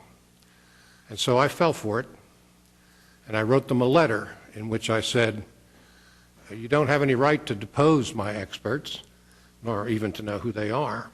There is no discovery before the board, and I cited the statutes that so provide. That letter is included in one of the tabs of your notebook. I tell this to the board so that you will know that I took it seriously and that that was what the Boxes had to say. They wanted to depose my experts. Of course, they have no right to do that. Let us begin at the beginning. For the record, my name is Eric Groves. I'm an attorney. I represent Lee Peoples, who is the appellant in this case. The purpose of this hearing is a de novo examination of what occurred before the Urban Design Commission. There is no deference to that lower tribunal. It is not a review on the record. The board stands in the shoes of the UDC. It can affirm, reverse, modify, or do anything that the UDC could do. In this case, we urge that the UDC erred in a number of respects which would have warranted the denial of the application. We are here today to explain why the application should be denied by you. Now, we had a late exhibit and we tucked it in the pocket of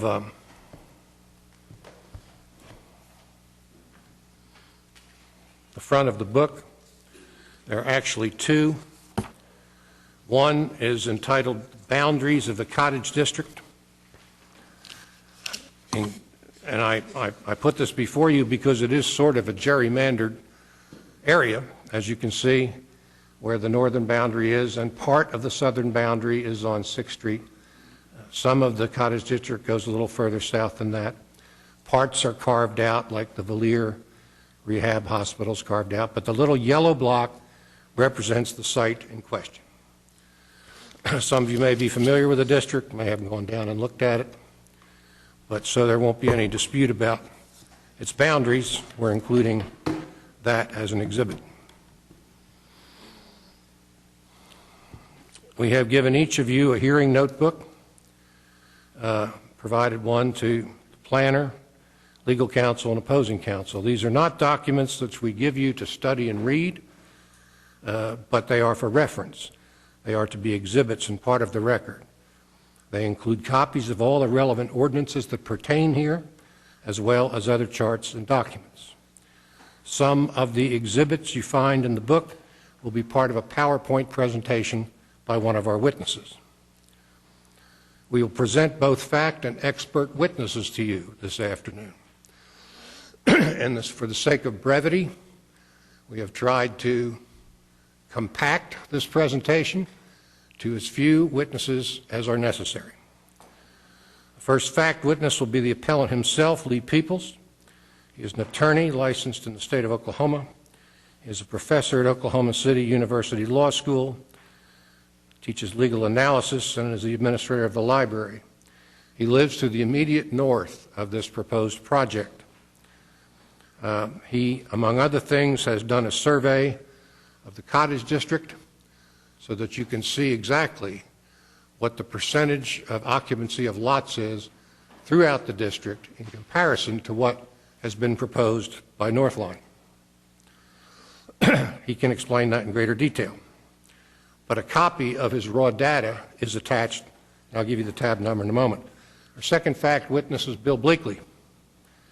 He is a property owner in the Cottage District, currently building a new home there.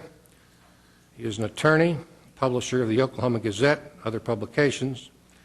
He has served as a member of the board of the Midtown Redevelopment Corporation. He will testify as to the character of the Cottage District and why he and Linda Mioli have chosen to build a home there, which is under construction. We have two experts for you. The first is Jay Yowell, AIA.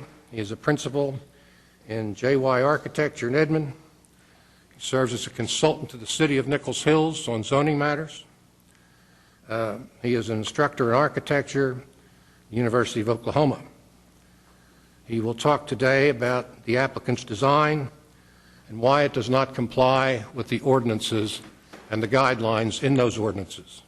He will do this by means of a PowerPoint presentation. Our second expert is Hans Butzer. You may know his firm as Butzer and Gardner. I think that's changed recently.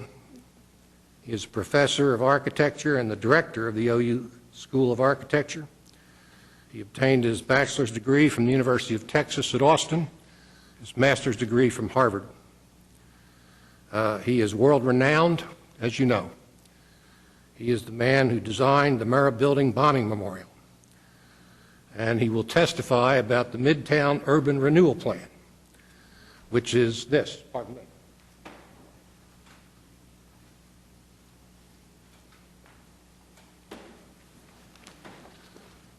This is the plan that Mr. Butzer wrote. The council made it an amendment to the comprehensive plan in the city. He will talk about an important part of it, which I'll mention shortly. Mr. Box did not inform you that the comprehensive plan had been amended by this document. Now, if I may refer to the tabs in your handbooks. Tabs 1 through 6 are the relevant ordinances. Tab number 3 may be the most important one because it contains the guidelines that are critical to a decision as to whether or not this project should have been approved. If you open to tab 3, you will see subsection G of this ordinance. And what it says is what the guidelines are intended to accomplish, and that what they require is that development be done in a manner consistent and compatible with existing unique and diverse design elements. It says that what is built should be designed in context with the area in which they are located. Should be given consideration to preserving the character and the context of the urban environment. If you'll turn to the next page, subsection G4 addresses the development pattern. And it says new development should incorporate the approximate scale and proportions of traditional block patterns. Mr. Box has suggested there are no traditional block patterns. We differ on that. It also says at subsection C, new development occurring adjacent to existing and stable residential neighborhoods should provide appropriate transitions that respect the scale, character, and architectural detailing of the adjacent uses. Those are the standards, among others, by which a decision on this project should be guided. Tab number 4 are bulk standards. Tab number 5 establishes the jurisdiction of the UDC. Tab number 6 is definition of terms which are used in the guidelines, some of them. Tab number 7 are the UDC bylaws, which have provisions that are relevant here. Tab number 8 is an excerpt from this plan. Rather than give you the entire plan, we gave you the excerpt that bears on this case. And that excerpt deals with what they call FAR. It's an acronym for Floor Area Ratio. Now, this plan was done for the Oklahoma City Urban Renewal Authority by Butzer Gardner in collaboration with the Alliance for Economic Development, Kathy O'Connor, with the Center for Economic Development Law, Leslie Batchelor, and with OKC Planning, Russell Krause.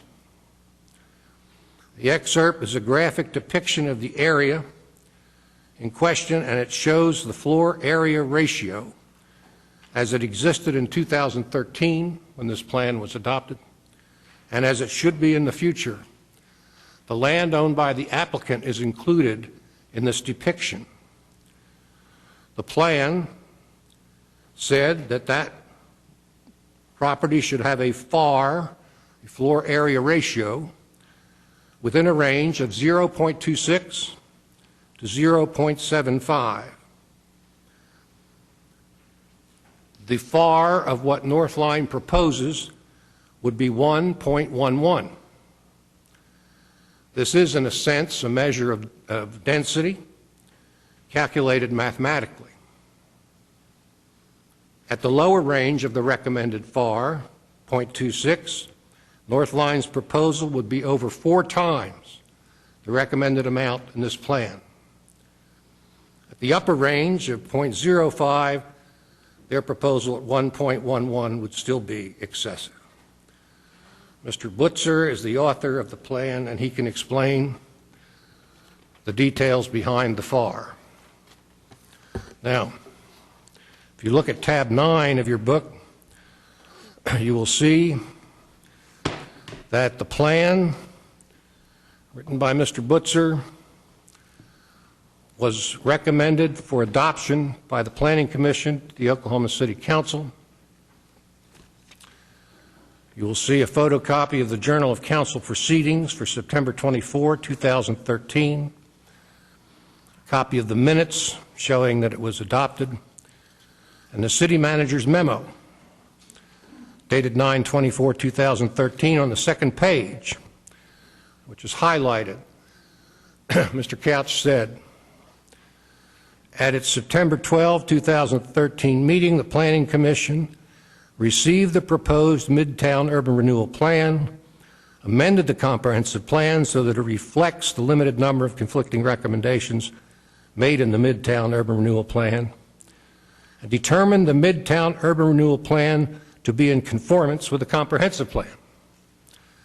So this is an amendment to the city's comprehensive plan and should be respected as such. I hate to... Pardon me, but I object to Mr. Box interrupting my presentation unless the chairman says that he has the right to do so. Mr. Box, let's let Mr. Groves, and then you'll have a chance to respond. Thank you.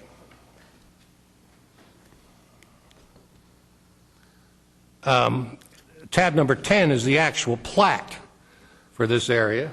It's so small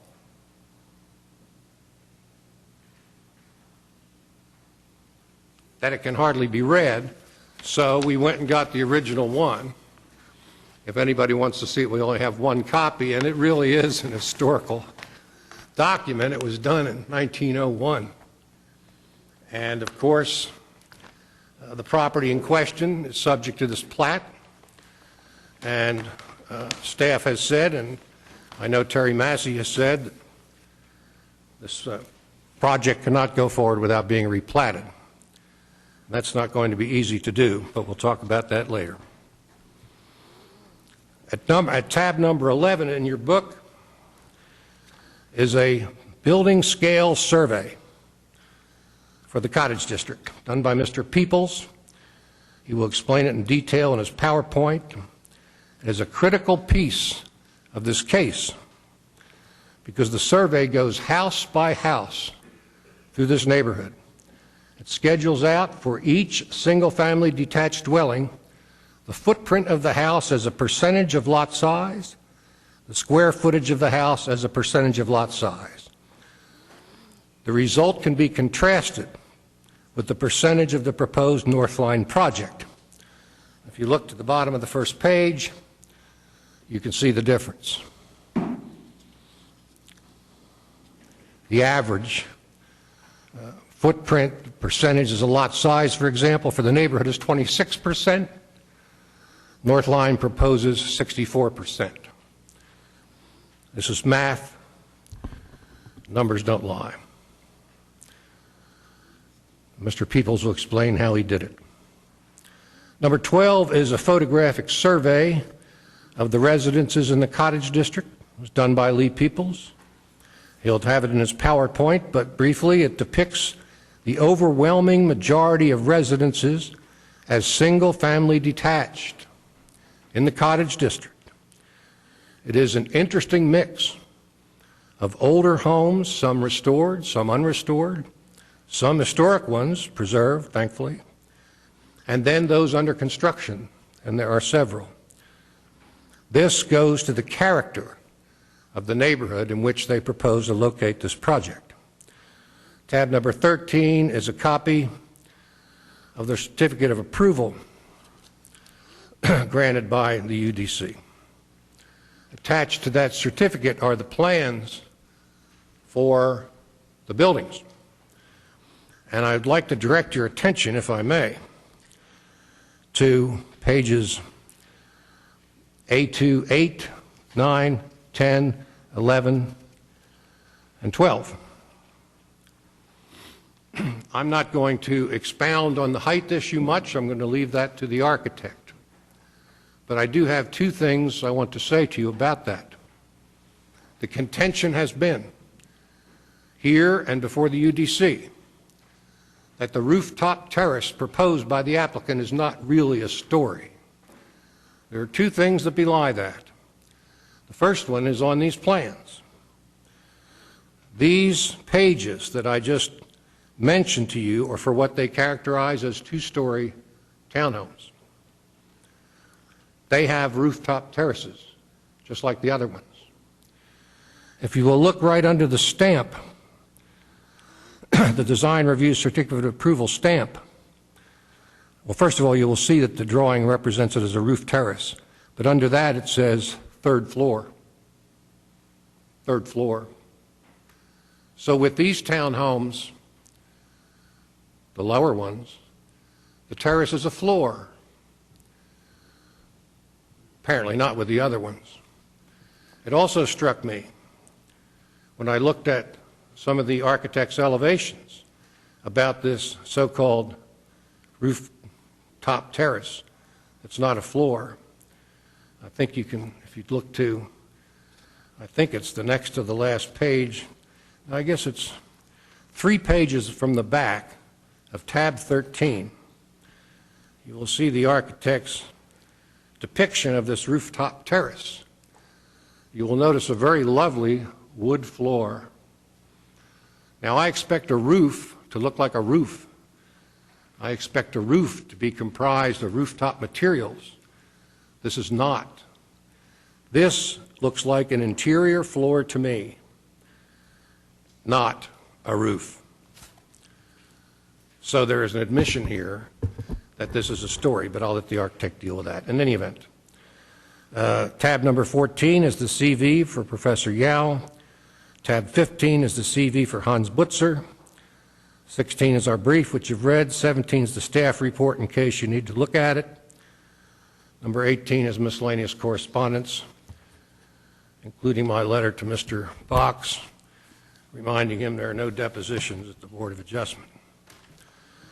Now, we're going to start with our first witness, who will use a PowerPoint to explain the character of the district, Mr. Peoples. Thank you.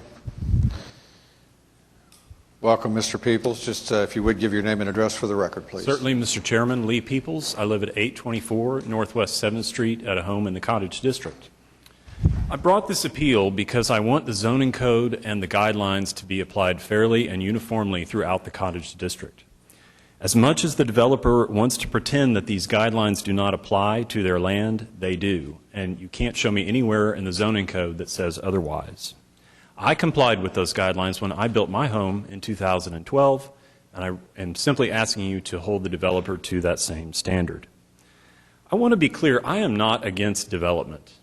I am for development. And the statement that we just want this to go away is not true. We have met with the developers. We have offered to meet with them again many times and have received no response. Mr. Groves sent a letter a few weeks ago proposing a meeting, no response. An architect that lives in our neighborhood, at the developer's invitation, offered to meet with the architect to rework the plans. His phone calls were not returned. The neighbors surrounding me also do not want this lot to remain vacant. It's in none of our interest to have vacant land back there. But when you look at this project, it is obvious that it does not comply with the code and the guidelines. Now, I'll begin by presenting a survey of all the single-family homes in the district. The purpose of this survey is to understand the block pattern, the scale, the character, and the context of the district. These terms, block pattern, scale, character, and context, are essential parts of the guidelines that apply to this development. Here are some of these guidelines containing these terms. Guideline G4A requires new development to incorporate the approximate scale and proportions of the traditional block pattern. Guideline G4C requires new development occurring adjacent to existing and stable residential neighborhoods to provide transitions that respect the scale and character of adjacent uses. Scale is mentioned in both of those guidelines, so it's important to note that it's defined in the zoning code. It's defined as the size and proportion of a building relative to surrounding buildings, environs, adjacent streets, and pedestrians. My survey focuses on the size and proportion of all single-family homes in the district and how they relate to the proposed development. I collected the data from the county assessor's website as of June 1st, 2015. I obtained data about the proposed development from their submissions. You'll find all this behind tab 11. So for each home that I looked at, I recorded the square footage of the lot that it sat on, the square footage of the house's footprint on that lot, the total square footage of each house. And based upon that, I figured the footprint of each house as a percentage of lot size. This is important, of course, because it shows us how much land a house takes up on a lot. And I also figured the total square footage of a house as a percentage of lot size. Based on this data, I was able to come up with averages for the entire district and the proposed development. These averages give us a sense of the size and proportions of the homes in the district and how they relate to one another. And as you can see on the screen, this is the definition of scale from the zoning code. So here are the overall averages for the district and the proposed development. The first column shows you footprint as a percentage of lot size. The overall average for the district, 26% of a lot occupied by a home's footprint. The proposed average by the developer is twice that, over twice that, at 64%. The next column shows you the square footage of a house as a percentage of the lot that it sits on. On average, a house's total square footage as a percent of lot size is 34% throughout the district. In contrast, the proposed townhomes have an average square footage that is 135% of their lot size. This is over 4 times the average that we find throughout the district. The final column shows you the maximum height for buildings in the district. This is between 28 and 32 feet. In comparison, the maximum height of the proposed development, 4-story townhomes, is 44 feet 6 inches. As long as we're talking about height, I want to quickly note that there are only 5 structures in the district that are 3 stories tall. The proposed development would more than double those. And it would add 8 4-story structures to the district. What these figures demonstrate is that most homes in the district are not built to try to squeeze as much building as you can onto a lot. Space is left around them for yards, for side yards, for trees, for circulation. It is clear that the development does not respect the scale of adjacent uses as required by the guideline. The development is packing residences more tightly on land than anywhere else in the district. It is not providing the required transition to the rest of the neighborhood, which, as the data shows, has a completely different and smaller scale. Now, to give this some context, I will give you a quick tour of homes in the neighborhood, and these photos are included in your binder at tab 12. As you'll see, the district has a mix of historical homes and homes with innovative modern design. This is an essential part of the character of the district. The tour will also show you the typical block pattern you will find around the district. And we will look at homes on 6th Street, 7th Street, and 8th Streets, and Chartel, Francis, and Lee. So let's begin at the proposed development at 6th and Francis, and we will move north up Francis toward 7th Street. You'll see that on either side of Francis we are surrounded by single-family homes. The contemporary house on the right was completed in 2006 and started an influx of new development to the neighborhood. The house on the left is the Rutledge's home, and it is one of the oldest in the district, dating from the early 1900s. If approved, this development would join the most stable and historical block in the entire district. It contains 3 of the oldest and most historical homes from the early 1900s. This is more than just an interesting fact. It is significant to your application of the guidelines. The guidelines require, and I'll go back and show it to you, that new development occurring adjacent to existing and stable neighborhoods should provide an appropriate transition that respects the scale and character of the adjacent uses. So this development, if approved, would join the most stable and historical block in the district. So now at the corner of 7th and Francis, we're going to turn right and head east on 7th Street. On the corner, we have Scott Davis's home. The house in the middle was a Habitat house that has been rehabilitated. The house on the far left is my family's home. As you can see, these homes are not crammed as tightly as possible on the land. They leave space in the front along the sides for circulation. And what you're seeing here will be repeated throughout this tour. This establishes the block pattern for the district. And I don't know anywhere in the zoning code or the guidelines that it says you can establish block pattern by looking at one single piece of land. It's my understanding, and our expert will testify to this, that block pattern is established by looking at the entire district. So let's move on down the street. And here we see 2 of the other historical homes on this block. These 2 are owned by Randy Floyd, who designed my house and others in the district. Let's take a look at the north side of the street. And here you can really see how the block pattern is respected, how setbacks are respected. We have front yards, we have side yards. The house on the far left is under construction. It will be the home of Mike and Lee Morgan. Dr. Lavallo's case study house is the next one over on the right.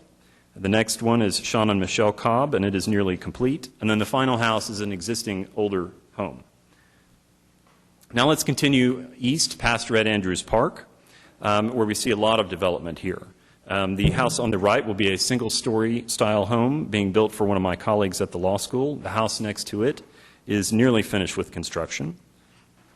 Next to that, we have a house that was completed several years ago, and Randy Floyd is doing the one there on the left for Dr. Brett Nelson and his wife Jessica. Now we have reached the eastern boundary of the Cottage District at Dewey, so we are going to turn around and go west on 7th Street. This is a single-story home under construction for Bill Bleakley and his wife Linda. Next to it, we have several traditional homes. Note the continued use of yards, side yards to separate homes and define the block pattern.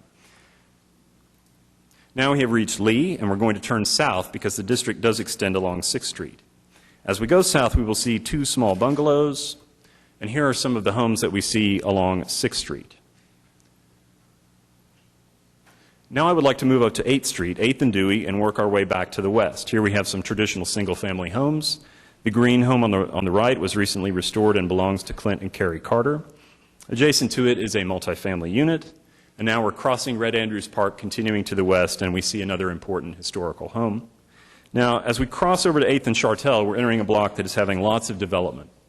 And the house, the multifamily unit there on the left is a historical structure that has been rehabilitated. Next to it is a cottage-style home that a young professional has purchased and is going to retain the historical front and build on to the back of it.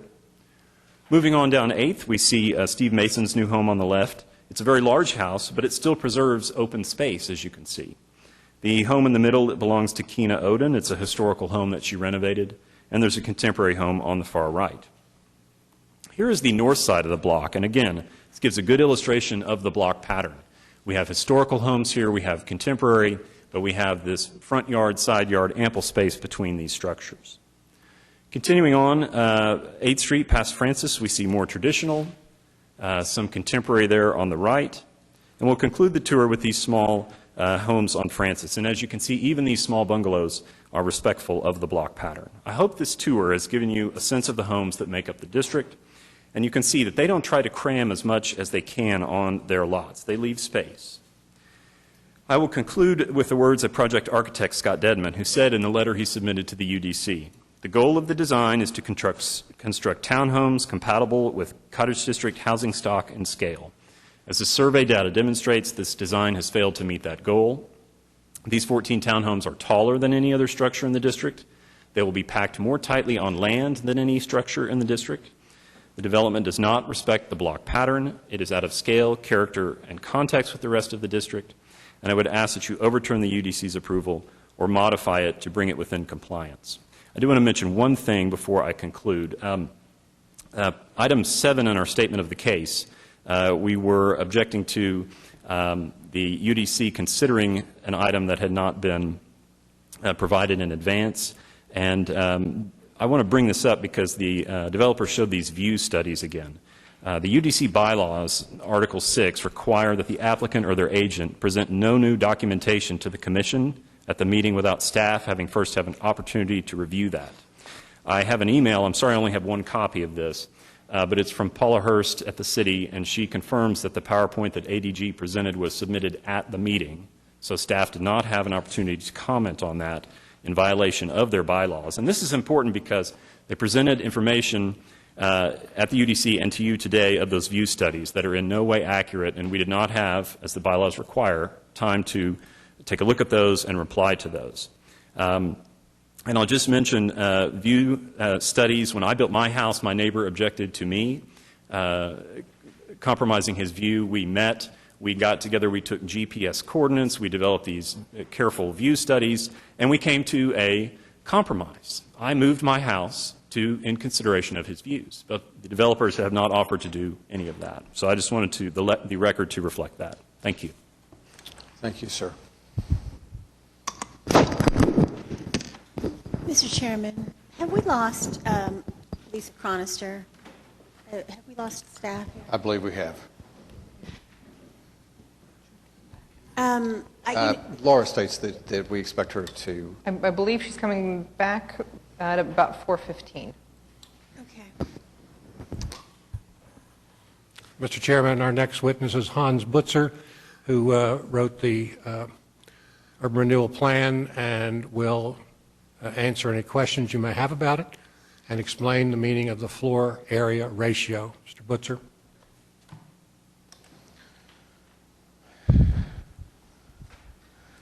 Welcome, sir. If you would just give us your name and address for the record, please. Thank you very much. My name is Hans Butzer, 617 Northwest 16th Street, Oklahoma City. Thank you very much. So my role here is to basically speak for the Midtown Plan, which, as indicated earlier, was commissioned by the Oklahoma City Urban Renewal Authority. We teamed up with the Center for Economic Development Law in carrying out that planning effort, and it was adopted in July of 2013. That plan took roughly a year. It involved many stakeholder meetings. It involved public meetings, well-attended public meetings. I'm actually happy to say, as the son of immigrants championing democracy, that most of the people sitting here in the pews behind me actually attended these public meetings, which were really helpful in getting feedback on the development of that plan. The intention of the plan was to update the decades-old North Downtown redevelopment plan, and it was an attempt to recognize the manner in which certain areas of Midtown were beginning to develop with a distinct character, with a certain order, and also to recognize that there were other areas that were not seeing redevelopment yet, to see how those could be catalyzed. And the plan carefully seeks to do just that in terms of providing a template, a very grassroots-based template. Unlike the comprehensive plan, whichever version, the old or the new, or the downtown design guidelines, what makes the Midtown plan unique here is that it is built up with the input of the stakeholders, of the people in the community. So it is a very fine-grained, grassroots look at what makes sense for Midtown itself. It recognizes, it tries to point out those things that are unique, things that should be protected, and opportunities that would make sense down the road. So there are two key pieces I do want to touch upon. First is the fact that the site in question does address, as you see here, it is part of the Cottage District. There is a reason we have outlines for districts, and they are an objective view agreed by many. And effectively, this district outline is trying to capture an area that has a distinct character. And I think that is a very important distinction, and so it's that definition by virtue of the outline that helps us understand our context and what defines character in a neighborhood. The second point I want to make as it relates to the intent of the Midtown Plan is the fact that based on this from the ground close-up view of the different conditions specific to Midtown. Again, this is not a metropolitan 605 square mile comprehensive plan. It is not a 250 block downtown design guideline, but rather it is a very close-up analysis with very strategic recommendations built on an understanding of Midtown. It makes very careful recommendations for this floor-to-area ratio. Floor-area ratio, for those who are not familiar with it, tries to codify or describe a relationship between the total square footage of a site. May I just interrupt you and Please. refer the board members to tab 8? Am I correct? Thank you. For their reference. Thank you. Please proceed. That the FAR tries to give a numerical value to the density of development, and is very common. For example, if a property is 10,000 square feet and a developer proposes a 10,000 total square foot development, you would have an FAR of 1-to-1 or just simply 1. If you had 20,000 square feet on a 10,000 square foot site, it would be 2-to-1, of course. So the team that prepared the Midtown Plan took a very careful look at all the different blocks and made very specific recommendations. And for the specific site in question, the recommendation was for an FAR of 0.26 to 0.75. And that recommendation was based on the fact that it is at a very key site as a part of the Cottage District, and it recognized that there is, again, significant recent development, all based on a certain pattern that defines the character of the neighborhood. And as mentioned already earlier, the FAR of the proposed development is 1.1, which is effectively double what was recommended in the Midtown Plan. Again, a very grassroots proposal adopted by the City of Oklahoma City. So that is all I have to share. Are there any questions for me? Any questions at this time? Yes, actually, I do.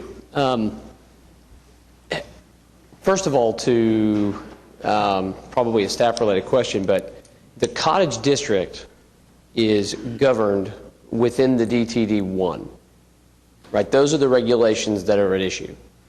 And the plan that you're reviewing, the Midtown plan, are we to understand that that altered the DTD1 regulations through the adoption of that plan?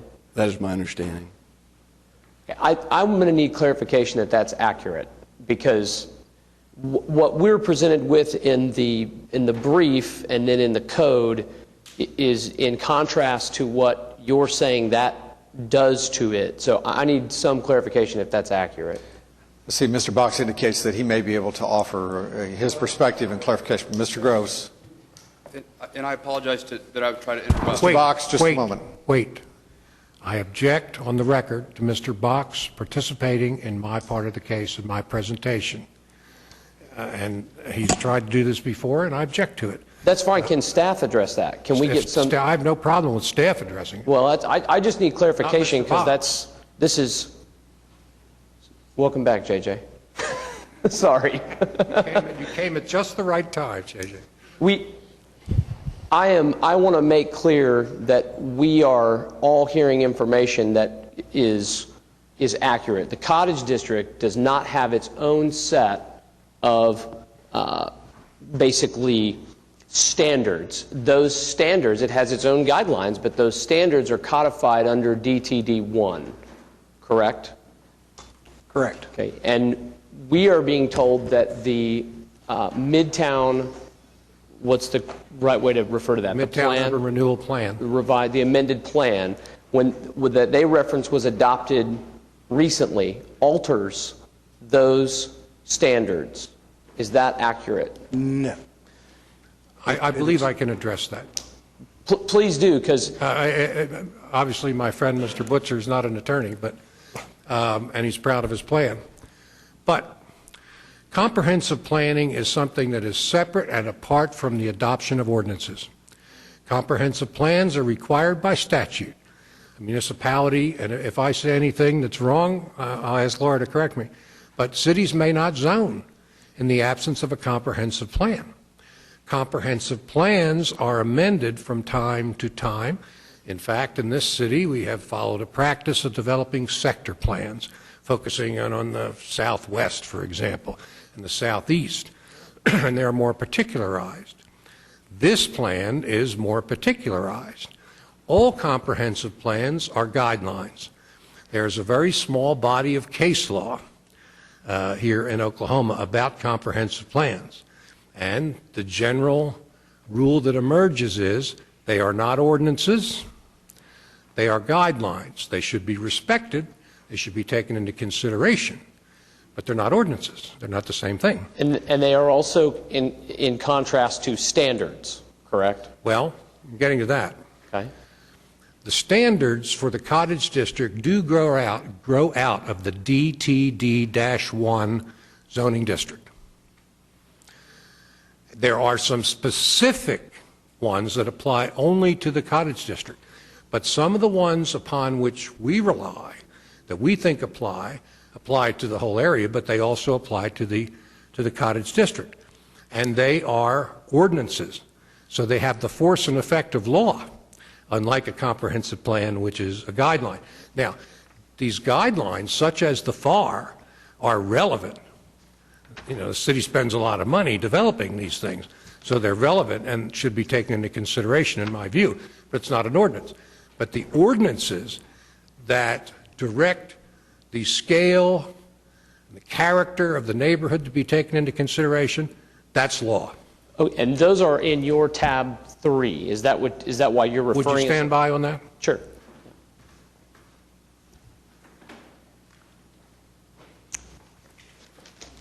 Tab 3 or tab 4.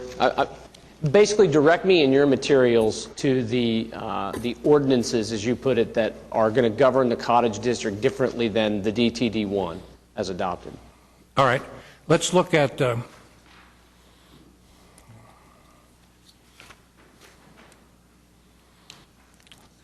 Tab 2, by the way, simply has the ordinance that says a certificate of approval is required for all projects in the DTD-1 district.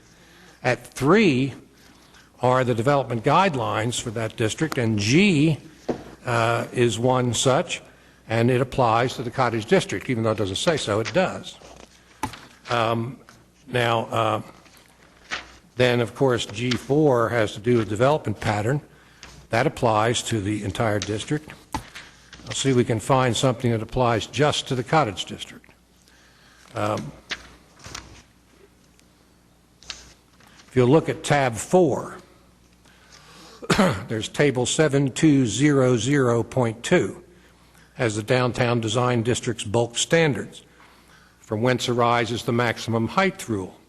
You look at footnote 2, it says applies within the specific area of the DTD-1 known as the cottage district as defined in section 59, cuts off, but we included that description of the location of the cottage district. So that's an example.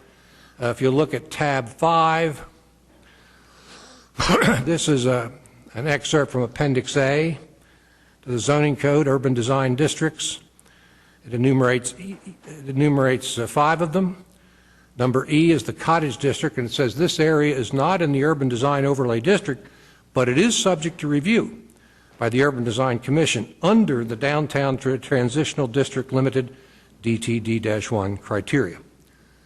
So we know where the criteria comes from. It applies not only to the cottage district, although there are some that apply only to the cottage district. It may not be the best organized system, but it's there and it's law. So you agree, Mr. Groves, that the table 7200.2 describing standards would be the law that would allow someone to build within the cottage district, correct, as stated? Is that correct? Yes. Building is obviously permitted in the district, subject to these standards. So this is kind of a multi-use area where you're having multiple uses, and that's what's encouraged. And with respect to the bulk standards and that kind of thing, are there requirements regarding that lot size and the heights and the stories? There are minimums and there are maximums. Yes. And so the plan is within those, except for the request on the other item. So they are within that standard, correct? I'm sorry if I don't understand the question. The applicant... Well, you're saying that you're looking at, you're talking about the guidelines, but let's go away from the guidelines for now. Let's go to the standards. With regard to the standards, how is the applicant not complying with the standards other than their request for the variance? Well, I have some difficulty in distinguishing between standards and guidelines. If it's in an ordinance, I regard it as law, one way or the other. And I regard it as a standard. The language that we just read, I regard as a standard. I'll give you an example. Laura, help me. We were told earlier in this hearing by city staff that standards are black and white, and that guidelines are simply gray area or not directives the way a standard should be interpreted, but instead more suggestions. Is that a fair assessment of the difference? I'm not clear that I'm following Mr. Grove's reference to what a standard is. If I may respond, if we look at tab 3 and we see this language about a development pattern, that language says new development should incorporate the approximate scale and proportions of the traditional block pattern. That's an ordinance. To me, that's a standard. To me, that's law. I'm in agreement with you. I want to make sure that I'm not misinterpreting something, but I'm in agreement with you that a standard is certainly more akin to an ordinance than a guideline. And what I'm trying to focus on is just that. I want to be sure that we're focused on those standards and not... The guidelines are great, and the Midtown plan that was amended and adopted is great.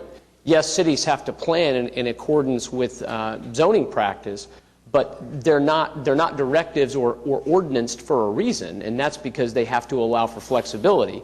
And yes. One of the things that I'm very troubled by, and I don't mean to jump the gun on you, but is that We have heard, although not relevant here, we have heard a number of cases within the Cottage District of people asking for variances from the requirement to build multi-story properties. And now we get into situations, and we've been here before, where we hear requests now that they're out of scale because we're granting these variances contrary to the code. So, and that's because those variances in those specific instances met their objective and, the elements and all those sorts of things. But that's an issue that I have with scale, and what I want to be sure of, and you might as well address this, what I'm getting to is, are we to look at the Cottage District on an island within the DTD1, or are we to look at the DTD1 for that scale as we judge the development guidelines? I need you to address that for me. Both. And that's the problem with the way this is organized, and I regret it, but it is what it is. You have to look at it both ways, because the specific standards for this island are not enunciated throughout the entire code. Some of the standards for this cottage district are part of the DTD-1 standards. Now, insofar as they apply elsewhere, fine, but if they apply to the cottage district, then the applicant should live by them. Now, but we do have some other things that apply to the cottage district, and one of them is the urban renewal plan that Mr. Butzer was discussing. Now, insofar as that's a comprehensive plan, an amendment to the comprehensive plan, it is a guideline. It is not an ordinance. It is not law. But these other standards, from my point of view, are law. And if they say that you must respect the scale of adjoining structures, I think that's law. But they don't say must, they say should. Pardon me? But they don't say must, they say should. That's true, they do say should. And I think that's kind of an issue here. I mean, from a planning commission's perspective, I mean, we come across this issue with some regularity, particularly in dealing with design districts. The attempt has been made to give teeth, to the extent possible, to the guidelines, to give them meaning, to make them meaningful, to give some flesh to terms like scale and mass. But you are talking about design district guidelines that are intended to be somewhat fluid, somewhat flexible, somewhat, I mean, they don't say things like should and shall. And we have been in a process for years, until the most recent comprehensive plan, of trying to go back and amend a should here and a shall there to make them be what they're intended to be, whether they're intended to be a standard or intended to be a guideline. Guidelines simply are not carved in stone. And the reason for that in these design districts is that they can't be. The reason we have the boards that we have and the reason we have the guidelines is to try to direct decisions toward established goals, but they just cannot be hard and fast. I don't take much issue with that.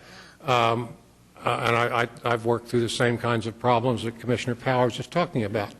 There is an attempt to strike a balance between should and shall. We have lawyers on this board, and you know that shall means mandatory. There's no getting out of it. So what does should mean? My point is that although it is not mandatory, it cannot be ignored. If it could be ignored, then there's no point in having the ordinances in the first place. So it's a question of what weight should be given to it. Now, as to the discretionary aspects of this, I haven't decided the extent to which the UDC has discretion. I know that when it comes to platting, the Planning Commission has discretion. I know that because the Court of Civil Appeals said so in an unpublished case. I don't know whether UDC has discretion or not, but if it has discretion, then it's capable of abusing that discretion. Discretionary decisions can be corrected by higher tribunals. And if they did abuse their discretion, if they have discretion, then you are in a position to correct it based on the evidence that's presented to you.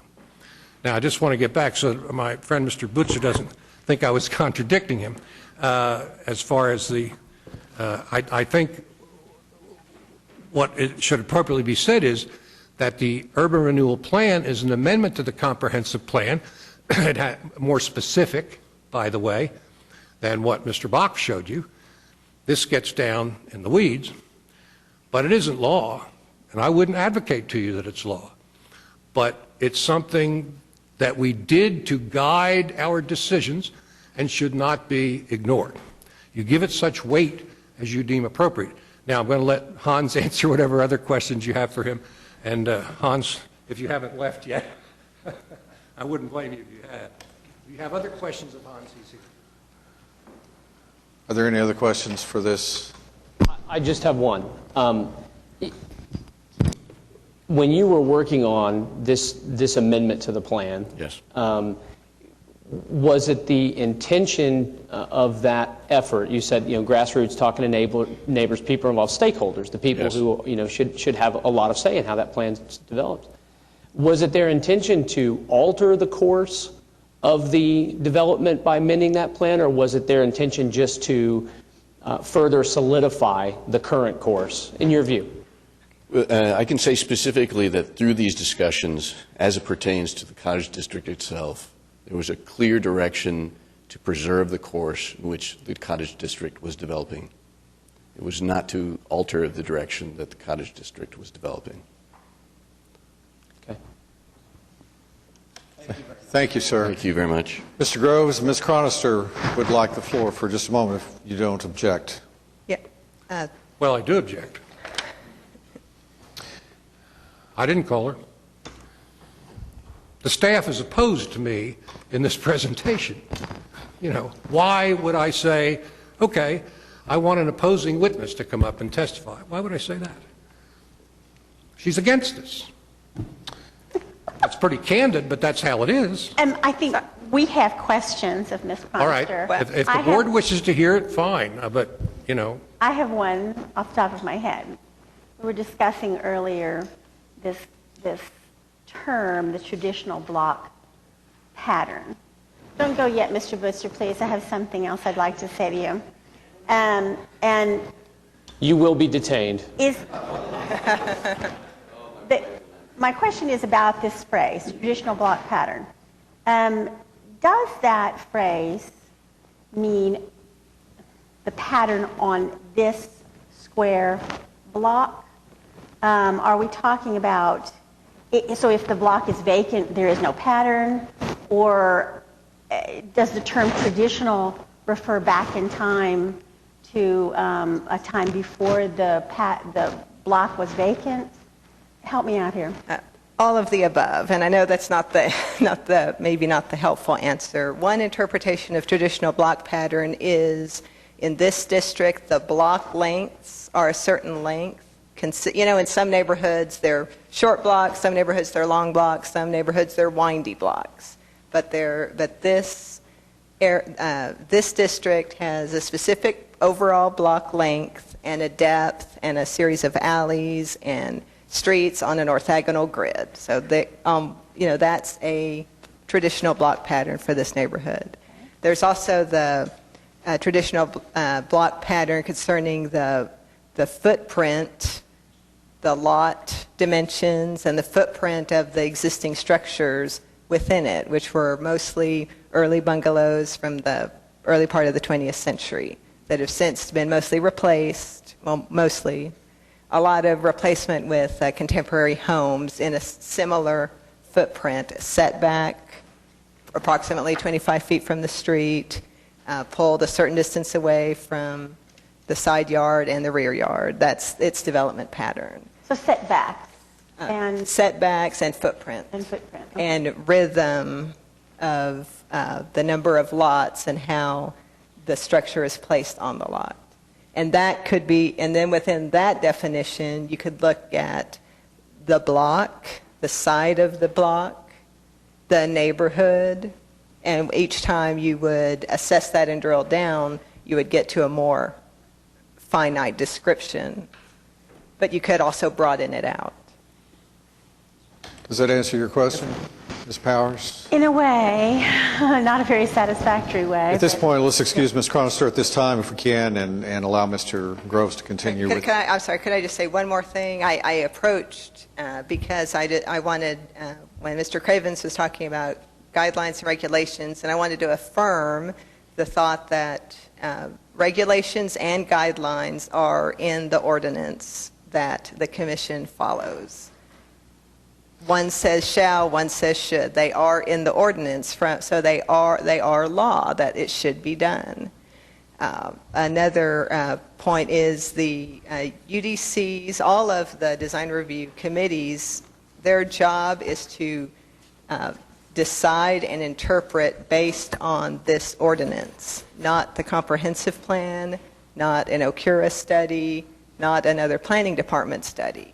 This ordinance is the code that is to be followed for this area. Now, you know, I think you are aware we just passed the new comprehensive plan about a month ago, and there are various suggestions and ideas embedded in that comp plan that over the next couple of years may filter into the ordinance as it stands today. But the ordinance is the law of this district. Thank you for that clarification. Didn't Mr. do me Groves. too much damage after all. I probably shouldn't have objected. Okay, our next witness is Jay Yao, practicing architect, professor at the University of Oklahoma, who will yes. Before you do that, just in case you really do want to slip away, and if that's possible, I guess the one comment that I would make about Mr. Butzer's presentation is that I cannot agree, I don't know how relevant this is, but that the study that he is talking about and participated in and drafted and worked with OCURA and so on, he seemed to indicate that it is more, how to put it, clearly it's more specific, clearly it's more detailed than the comp plan, but I would object to the idea that the comp plan does not represent the input of stakeholders, because it was a really long process and a lot of input and a lot of stakeholders. So I just can't let that go by. Hans, thank you. See you later. Let's see. Our next witness, Professor Yao. Welcome, sir. If you would give us your name and address for the record. Thank you. I'm Jay Yao. I live at 515 Frets in Edmond, Oklahoma.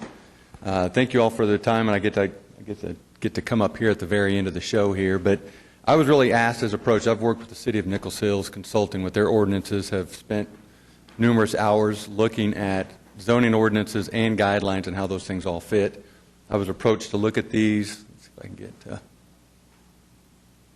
going backwards. If you want to reference us to a portion of the notebook that Mr. Gross is there any section in here that's applicable to what I've got them on my PowerPoint. I'm an architect, right. So I've got to be visual All right. on a lot of these things. But again, and also teaching courses on zoning, code, urban design at the University of Oklahoma. And when I was asked to look at this, again, it was just purely from an ordinance standpoint, from guideline standpoint to look at. And really, there's 4 issues that I looked at in analyzing this. We'll talk about. First one is number of stories. Second one is building scale, again, as defined. District's character, again, as defined, black and white issues. And then the last one is the block pattern, which has already been discussed quite a bit. So it may go a lot faster than we thought. And again, stories per the International Building Code, which we look at here, is again, the story is a portion of a building included between the upper surface of a floor and essentially the roof above it. Pretty black and white. Again, we've already looked at this. The story for the Oklahoma City Zoning Code is the surface of any floor and essentially the space between the floor and the ceiling next above it. So it has to do with the floor and the ceiling space in between, pretty clearly defined. There are exclusions. Again, the reason entities exist like this is to look at exclusions. Are there things that could be excluded you could do differently? None of these are shown on any of the images. None of these are being proposed up on top of the roof. Again, these are the images you've already seen. There is a floor. There is a roof. You can call it a canopy. It is a roof. It's a clearly structured piece over the head It's enclosed area. On top of that, it is an extra story as defined, and it takes up a large amount. It is not a penthouse. Mechanical penthouse has got 4 walls around it, sometimes just 2. Hiding it, we've done some on Western and Wilshire. We just did 1, but it's open to the elements. It's even defined that you can put louvers, canopies, perforated metal, something in there, but it's essentially open to the elements. You put a roof on it, it becomes a story by definition. And again, it takes up a large amount of what's up on the roof. And again, maximum height is defined, 3 stories or 50 feet. We heard just in this case and also earlier, it's both. This is clearly, you got first floor, second floor, third floor, as defined, that's a story. As even defined and looked at in the drawings presented, that's an additional floor. This is 4 stories. By my analysis, it violates what's black and white in the code for Oklahoma City. Next one again is building scale. Scale is always in relative to something else. Next to my 5-year-old son, I'm a giant. I stand next to Kevin Durant, I'm a midget. So scale has to deal again with the adjacent uses. Even though this is a quote-unquote blank slate, it is in a district. It does have homes adjacent to it in that district. It has to have the proper scale for the adjacent uses next to it. And again, clearly defined at what that scale is. Appropriate transitions, which we'll talk about and look at in more detail. Appropriate transitions are what the bottom slide, I actually start with that, is a street section from 8th Street to 7th Street. The homes in gray are homes that are recently constructed. They have a proper scale next to each other. The top slide is from 7th to 6th Street. In the gray is existing homes. In the yellow is the proposed plan. The scale is drastic. It's large in scale, again, next to it, the adjacent homes next to it. Last, the third one is looking at the character of the district. And again, this is DTD, one district. The building design must relate to, or encouraging design that relates to and reinforces the overall character of the immediate surroundings. That's not just this land is not an island unto itself. This is an empty lot within a district. It is not a blank slate that it just has nothing else around it. It borders the south end of the cottage district. There's immediate homes to the north. You guys have seen the plans. You saw the building tour that are greatly affected, and those are their surroundings that any development is encouraged, again, right here, black and white, to respect. As often we do in an academic exercise, which we do professionally as well, we did this with every lot in the city of Nichols Hills to look at what's there existing, what things are we seeing that could bring up issues and problems. And the things that I saw in this, and again, there's tightly clustered homes. These are individual homes as defined, and there's minimal green space, which again is very different than the characteristic of what we saw on the tour. There's a new alley that's introduced. I'll talk about the block pattern that I saw that Lisa just described, and this interrupts that block pattern. The other point that I saw is the mass. Really, it is about the north. It is true, this is a transition from 7th and 8th Street. But it's mainly the transition happens, and it is very unique, as the tour that we saw, the videos of 6th Street is very different. But by placing those homes right there on the north side of this lot, it overpowers every single house that sits right there existing on there. And again, not all units have street views. It was just another thing to look at. That's what's unique when talking with people in this district is the views, the views, the views. Again, not legal, not required. We don't have viewing rights like they do in other parts of the country. There's 8 4-story units and 6 3-story units on this. Continuing with this thought, we even saw in Mr. Dedman's presentation, we look at alternatives as architects. Is this the only solution that could have been for this? So just as an exercise, wanted to look at what's another alternative. So could you take the same number of lots, taking their squares, putting it again, the transition, the edge, the differentiation of this lot versus the rest of the cottage district is the 6th Street edge. So to place those buildings on townhomes, more along 6th Street, and then place them again, turning at a 90-degree angle up along Francis, which is more in relation to the neighborhood to the north.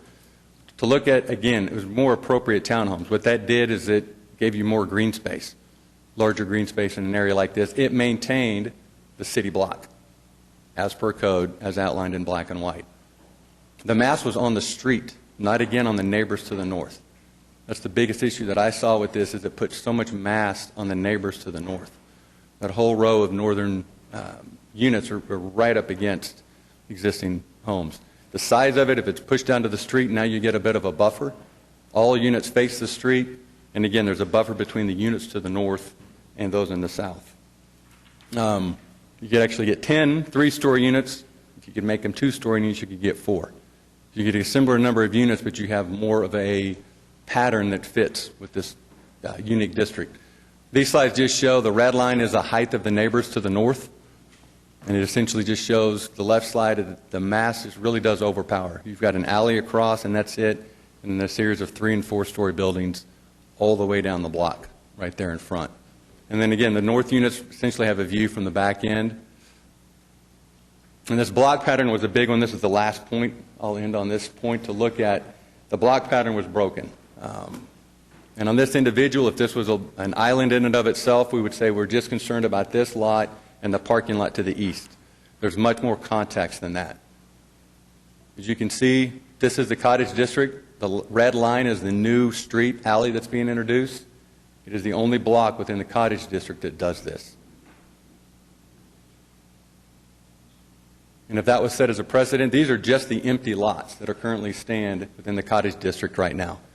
So if this precedent was allowed to happen just on these lots, it would drastically change the appearance and the character of the Cottage District as it stands today. So in conclusion, you guys have already seen these multiple times. I'm not going to read them. I don't read things to my students. But it's just to highlight certain points on there. It really is guidelines. Were vetted. They were talked about. They're in front of us, that we study as architects, the planners, that you all have to debate about, that we have to respect. Those were vetted and thought out. Words mean something. We found this out with Nichols Hills. We intentionally look at those things and vet those process. The development pattern needs to be an approximate scale and proportion of the traditional block pattern. The block pattern is broken with the new proposal. Guidelines, again, to promote development. As Mr. People said, this is not a group that's against development. We've got beautiful projects happening all over the district that are encouraging development. People want to be in here for development.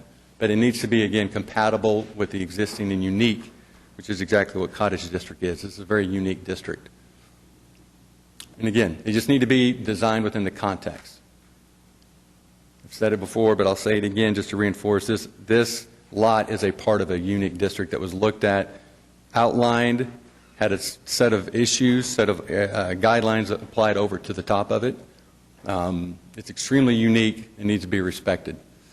The transitions, the scale, the character, and all the adjacent uses, this is directly north of this lot. You've got 2-story home, 1-story home, and a garage apartment. And then to the right, I believe, is another 2-story home under construction. And again, just in conclusion, this group, myself, are definitely not anti-development. It's not just about something being developed on this lot. They're very encouraged to do something on this lot. But it needs to be appropriate. And it needs to be appropriate with what's outlined, not just on what's existing, but what's outlined and written out in the guidelines and ordinances before you. Thank you for your time and attention. I'm used to talking to a bunch of 20-year-olds, so it's nice seeing eye contact. Appreciate your time. Thank you. Are there any questions? Did you have a question for Mr. Yap? I do. Real quick, and Janice, maybe you can answer this. The Cottage District as drawn, who drew that? Can anyone answer that question? That's a good question. Who drew this district? Does anyone know? Okay. As far as the story goes, your position is contrary to city staff's interpretation of the ordinance. Help me understand something. What is, in your view, what is a penthouse? Mechanical penthouse would be like an enclosure around a mechanical unit. Okay. And so it is an enclosed structure, but it's not occupied. Correct, and it's open to the elements. It's open to the elements, or it's enclosed? It's enclosed on 4 sides, but it doesn't have a roof on it. Okay. All right. So, and then as far as a story is concerned, your definition, which is, as you point out, supported by the ordinance or referenced by the ordinance, is a floor in the upper surface of the floor or roof next above it. Correct. So it's your position by implication that any surface that essentially covers a portion of that roof, the story below it, that makes it another story, whether it's 6 square inches or 60 square feet, or where does that, in your mind, where does that tilt from being a new story to not? I think that really depends on, that's why groups like you exist. I'm looking at what, as it's defined, if it's got a floor and a roof, it's a story. I understand, but you're presenting evidence to the board in a very affirmative way that this is the way it is, and I just want to be sure that I'm giving fair weight to your interpretation of what a story really is. And I think what bothers me is that if somebody asks me to write down what a roof is, if somebody asks you to write that down, you'd probably write exactly what was there, not contemplating that that's not going to deal with all situations, particularly when there are things that are uses for a roof besides creating a new story. And that's why we have things like penthouses, and we have things like canopies, I think is the other term that's been thrown around. You agree with that? Correct. So what would be the difference in your view between a canopy and a story if the canopy created a cover? It would be unoccupied. I actually live in a townhome in Edmond, and above the hot tub is a canopy. Okay. Structure that's got a roof, but it's not enclosed. It's not a habitable, and that's the other definition. It's a habitable space. And again, the open interpretation is that habitable for 1 hour a day, 2 hours a day, 24 hours a day. But if it's something where people essentially go and can sit, and it's enclosed, and it's air conditioned, I mean, that's how I look at those kind of things. Right. I think I understand what you're saying, and I think where I'm bothered is that our ordinances, in terms of defining these structures, actually say that the penthouse located on the roof deck enclosing the exit stair. So that implies, would you agree, that there's going to be a roof and 4 walls? There could be, yes. Okay. But not all the time. But yes, yeah, it could imply that. Thank you, sir. Thank you.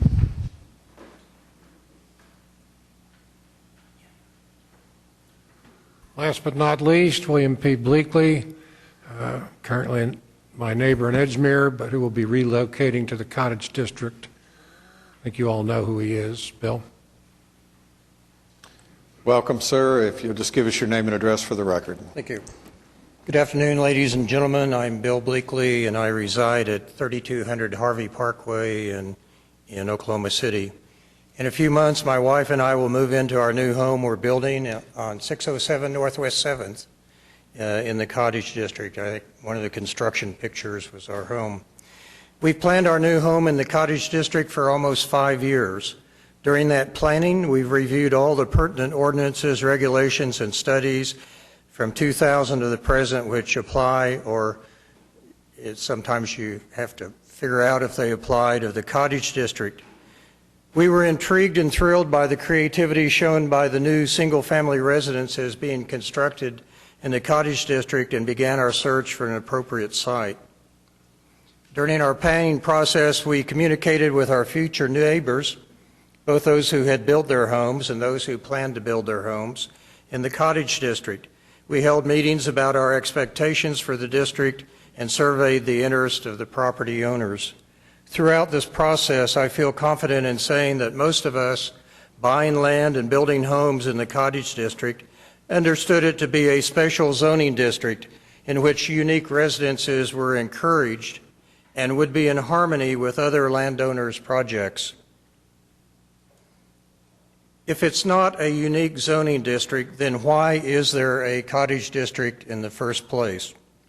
Why isn't the area just part of the Downtown Design District under the purview of the Downtown Design Review Committee?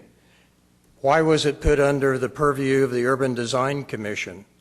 I suggest that the intent and purpose of the Cottage District is to create something special and to shield it from the type of dense development generally permitted in downtown Oklahoma City. The Cottage District evolved in harmony with the concept I described until recently. More than 20 remarkable residences are built, under construction, or planned in the past few years. They've created a design district of primarily single-family residents that are already getting local recognition and some national interest. The Cottage District encompasses a little over 7 blocks south of St. Anthony Hospital. If high-density developers are granted exceptions to the concept of the exemptions to the concept of the Cottage District as a unique design district, it will undermine and diminish the efforts, dreams, and plans of those who are creating and building their homes in the district. The very essence of the Cottage District, envisioned by its creation and its oversight by the Urban Design Commission, is undermined and eroded if dense development is permitted. Some would argue that Northwest 6th Street is an arterial street and should be exempted from the requirements that the Cottage District should be a unique district. There are 3 blocks abutting 6th Street that are within the Cottage District. Had the Valier rehabilitation buildings not existed when the district was created, there would most likely be 4 or 5 blocks of 6th Street included within the Cottage District. If making an exception for the 6th Street blocks was the intent, why were they included in the Cottage District to begin with? They are there to provide an entryway into the district. I suggest they are to provide the opportunity to develop suitably scaled mixed use of residents and compatible retail and service businesses. Such mixed uses, not massively dense development, best provide the suitable and best transition to the Cottage District's edge, at the Cottage District's edge. Oklahoma City has an obligation to support and sustain the vision of the Cottage District that has been embraced by the many who have invested their time and resources to carry out that vision by building their homes there. The Urban Design Commission is entrusted by Oklahoma City to carefully review and implement development within the Cottage District in accordance with the guidelines of subsection 5972.1G to ensure that the uniqueness of the district is protected. These guidelines are unequivocal in directing the Urban Design Commission to determine whether proposed districts are consistent and compatible with existing and unique and diverse design elements, whether proposed projects are designed in the context with the area in which they are located, whether the proposed projects relate to and reinforce the overall character of their immediate surroundings, and proposed projects respect the scale, character, and architectural detailing of the adjacent areas.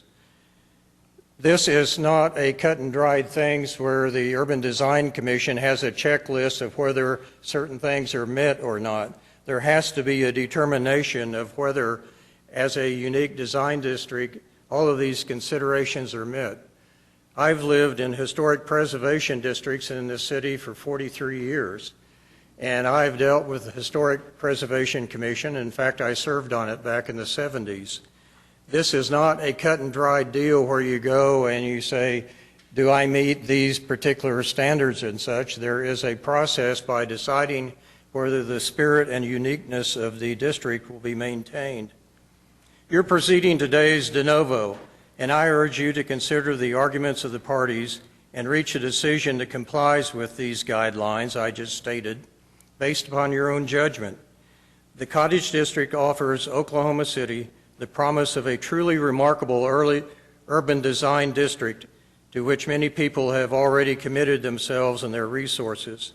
These citizens assumed that there was a clear purpose in creating the Cottage District that would be honored, fostered, and supported by city government. Please don't let them down. Thank you very much for your time. Thank you, sir. And now we conclude. You'll be glad to hear. I tucked in the front of your notebooks a little one-page pictorial that was also shown on the screen that shows the potential of what could happen if this project is approved. It's not on the screen now. It's a little tucked in the front of your notebooks. All of those areas are presently vacant, could be bought by the applicant here or anyone else. Each one of them, as you can see, reflects a new street right down the middle of the block. That is what is being proposed here. That is one of several aspects of it that are inappropriate, but if this were to be approved, then it would set a precedent for similar developments throughout the Cottage District. And one would have difficulty explaining to a district judge why a project should be denied when the city has already approved one just like it. We have a public policy in this city of protecting certain neighborhoods and certain districts. We have HP districts. I live in one. Mr. Powers lives in one. We have conservation districts, a little further down the scale. We have overlay districts. And we have design districts with a review committee like downtown, Bricktown, Midtown. All of these districts have rules for development. The object of the exercise is to provide an incentive for investment. If I thought that Edgemere could be eroded, I would not have bought a home there. So it is with a cottage district. And it's an interesting question who named it, because I don't know either. Maybe it'll turn up at some point. But it is there. It is designated by the city, and it is unique. It's a wonderful mix of older and newer homes with innovative designs, allowing the area to flourish. But it's full of single-family detached homes, not 14 townhomes crammed onto 0.6 of an acre. That model exists nowhere in the Cottage District. There is no precedent for it whatsoever. Now, the development guidelines at section 59-720.1 subsection G are intended to promote development, to incentivize people, but that development must be consistent and compatible with existing unique design elements. Development must be designed in context with the areas in which they are located. This means the Cottage District, in my mind. These guidelines must apply to the specific site in the district, preserving the character and the content of the environment. New development should approximate the scale and proportions of traditional block patterns. Now, to me, I'm a lawyer. When I'm talking to lawyers, the word shall is not the same as the word should. But I say this to you, as my brother lawyers and as citizens of this city. If the word should has no meaning at all, if it can just be disregarded by the UDC, by these developers, by this board, then why bother to put it in writing at all? People relied on it. Not just Bill Bleakley, but everybody else who has bought in that Cottage District and who are building homes relied on it. They didn't expect to see something of this mass put on this corner. And I say, too, I'm not against development. I represent developers. None of the people objecting to this are against development. We don't want that land to lie fallow. That doesn't do anyone any good. We want it to be developed consistent with the guidelines, consistent with the existing pattern in the neighborhood. If you do the math on it, if you look at the FAR, if you look at the conclusions that Mr. Peoples came to, going house by house off the assessor's site, measuring the square footage of each house, what the applicant wants to do is twice or more than what currently exists there. That's mathematics. That's not speculation. That's not aesthetics. That's math. We spend money on plans like the one Hans wrote. We spend money to come up with these things. We spend money on the comprehensive plan. Commissioner Powers just mentioned all the effort that went into it. That happens every time. People devote their time to doing these things, and they cannot be meaningless. Now, I remember back in the 1970s when I was on the council, I fought for comprehensive planning, and boy, was it resisted. I don't have to tell you who resisted it. I remember a colleague of mine that said, it's not worth the paper it's written on. Well, I didn't believe that then, and I don't believe it now. I think we have these so-called guidelines, these ordinances, these standards, these words for a reason. Now, you take a fellow like Bill Bleakley. You know, he's been a pioneer all his life. Back in 1976 or 1977, he and I bought that old boarding house at 11th and Chartels called Maney House. We redid it. You know, Bleakley did the sheetrocking himself. I saw him. He taped and bedded it.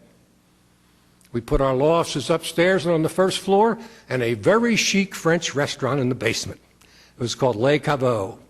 And it was the talk of the town when the money was green. Of course, when the bust came around, well, didn't do quite so well. We had that property for many years. Down the road, we sold it, and it's now a lovely bed and breakfast. That was Bill's idea, and not far from the Cottage District. He has devoted his life to this city. He founded the Gazette, and he still publishes it. Now, what do you tell a man like Bill Bleakley? Do you say, tough luck, Bill? Sorry, you made the wrong choice investing in the Cottage District. What do you tell Lee Peoples? His view of downtown will be taken away, there's no doubt about it, and the view of others, by this project. So what do you tell Lee? Tough luck, Lee. You bought the wrong house at the wrong time in the wrong place. You should have known that the word should doesn't mean shall. Well, it was good enough for the people who relied on it. And that's what this is all about. We have nothing personal against these folks. We'd like them to develop it, but it has to be compliant with the law. They spent a lot of money on this. If you extrapolate out what they paid, it's north of $1 million an acre. That puts them in a tough position. Of course they have to densify it. That happens all the time. They can still make lots of money with a different design. And we would be pleased to take our architects and cooperate with them to come up with something that fits in. But as things stand now, it just doesn't. Now, what do you tell Lee Peoples? What do these people have to say to Lee Peoples? I'm sorry, your view is gone. And Mr. Box justifies it by saying, well, the ordinances don't say they can't. There's nothing in the ordinances that say you can't cut off the view of another person. Well, I'll tell you what does say you can't. Common decency. And that's what we're here for. Justice and common decency. And if we abide by that, you'll deny this application. Thank you. Thank you, Mr. Groves. David, before we have you back to the podium, I had a request from the public. Scott Johnson wanted to speak. Okay. Then Mr. Box. Mr. Chairman, I'm going to have to excuse myself for 2 minutes to cancel a 5:30 appointment. So let's take a quick 2-minute break and allow Scott to take care of his business, and we'll reconvene.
Ladies and gentlemen, we have a full board back in attendance, so this time will ask everybody to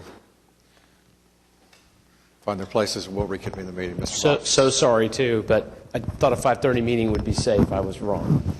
I'm told the city has shut off the air conditioner, so I'm going to talk real fast. Real briefly, and I'll ask Ms. Cronister to confirm. In the interim, I did some research on the Butzer plan as presented. And what I found is the Midtown plan that Mr. Butzer performed only applies to urban renewal projects. Ms. Cronister can confirm that if you'd like, nodding in agreement. Additionally, it's worth noting that the Butzer plan is dated July of 2013. It serves as an amendment to the old comprehensive plan. When we look to the new comprehensive plan, knowing that the old one is now gone, the issues that are addressed in Mr. Butzer's amendment deal with the floor area ratio. I can't remember the number, but when we look to my tab 2, ND034, the new plan for urban high intensity addresses the floor area ratio. And what it says is 0.82 typical FAR of 1.5. We are 0.93. So we are absolutely within the guidelines, within the new comprehensive plan for what the floor area ratio is supposed to be. And to the comment of what do you tell people who build, my father built a multi-use project right here. He lives on the second floor. He's got windows that face east and has downtown views. He did that knowing that there's a chance that somebody could buy that lot next to him that has the condominium project on it, tear it down, and build something much taller.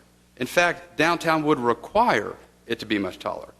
And if he didn't go buy an easement or secure that land, he would lose his views. And that's what happens in downtown districts when you don't have sightline protections. One last thing, I'd like Mr. Hines briefly to come back to the podium and address the issue. I think there was some confusion about the roof and whether that means it's no longer a penthouse or whether it is. I'd like Jeff or Mr. Hines to address that issue real briefly.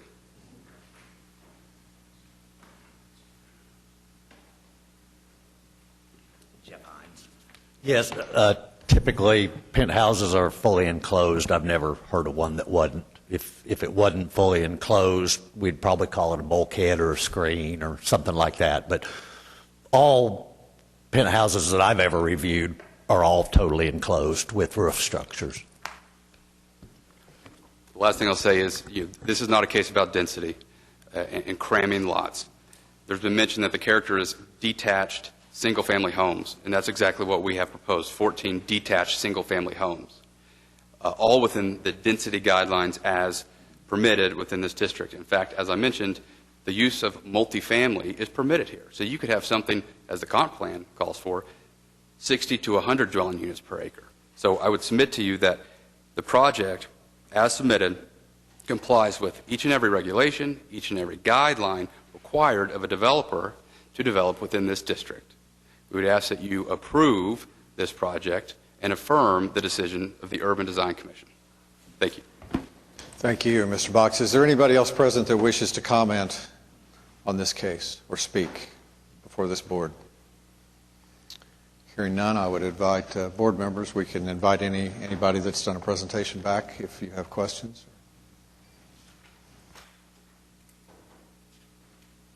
I have to just say, to start with, that this is an enormous amount of information to be faced with just sitting here.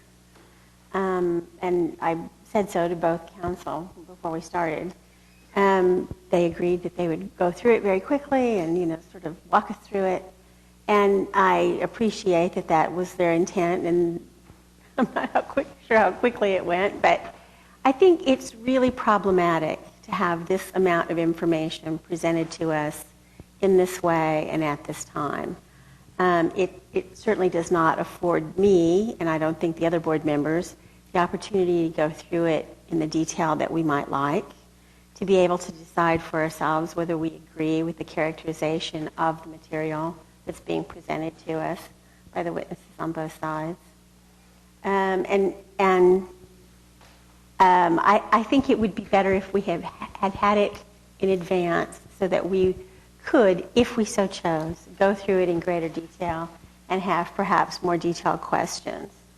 Having said all that, I think it's difficult for me to agree with the contention of the appellant that what we're dealing with here is a situation where the guidelines and standards have been ignored, that, you know, if we choose to uphold the decision of the Design Review Committee, that somehow means that all of that's just being thrown out the window. I think when you're dealing with phrases like consistent and compatible and respect and scale and character and spirit and uniqueness, you're talking about, you know, the application of subjective, albeit educated, design criteria and views of the members of the board to the guidelines, which are themselves fluid and flexible, and standards that are applied here. I cannot believe for a moment that anybody sitting on that committee just decided to disregard all of that and throw it out the window. Clearly, they didn't agree with the interpretation of those standards and guidelines that the appellants here are proposing, and I can certainly understand that. I think that it's difficult to apply them in a way that is consistent with everybody's view. I think that the presentation that Mr. Yao gave us of what he thought would be a better design is a pretty clear illustration of just how subjectively those guidelines and criteria can be applied. I didn't happen to think that his design was a better design. That's a very, very subjective decision, very subjective view. And I acknowledge that. We're not here to give deference, as we were told, to the decision of the Design Review Committee, but yet what we're here to decide is whether their decision should be overturned. On hearing all of the evidence that's been presented here today, as well as the material that was presented in advance of this decision, I am not inclined to overturn the decision of the Design Review Committee. And I could go on for 30 minutes, but what's the point?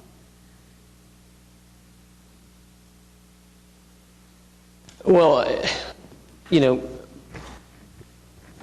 I think my comments are just in frustration to a certain degree, because we have heard so many cases, and each case stands on its own merits, and we review them all and listen to them all very differently because they all have different facts and circumstances. And I think, you know, one of the jobs of the board is to, well, essentially the job of the board is to basically quasi-adjudicate matters relating to ordinances.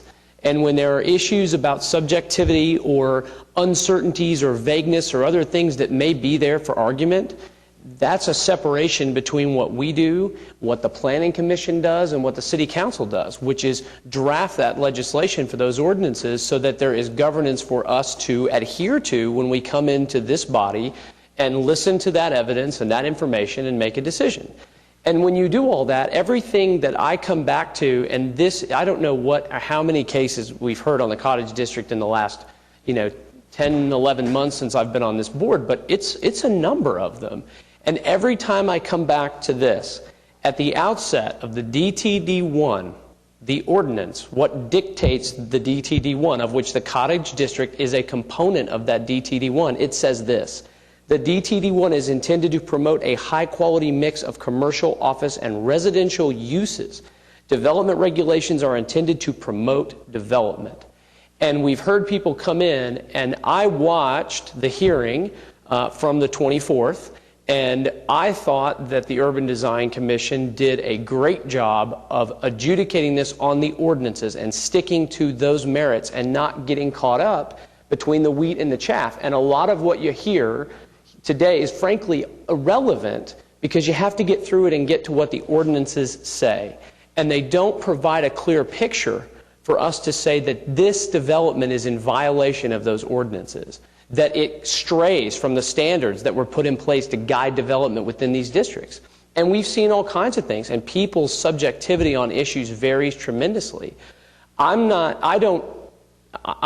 opposed to overturning the decision because I have some issue or don't respect what Bill Bleakley has done or what Lee Peoples is trying to do.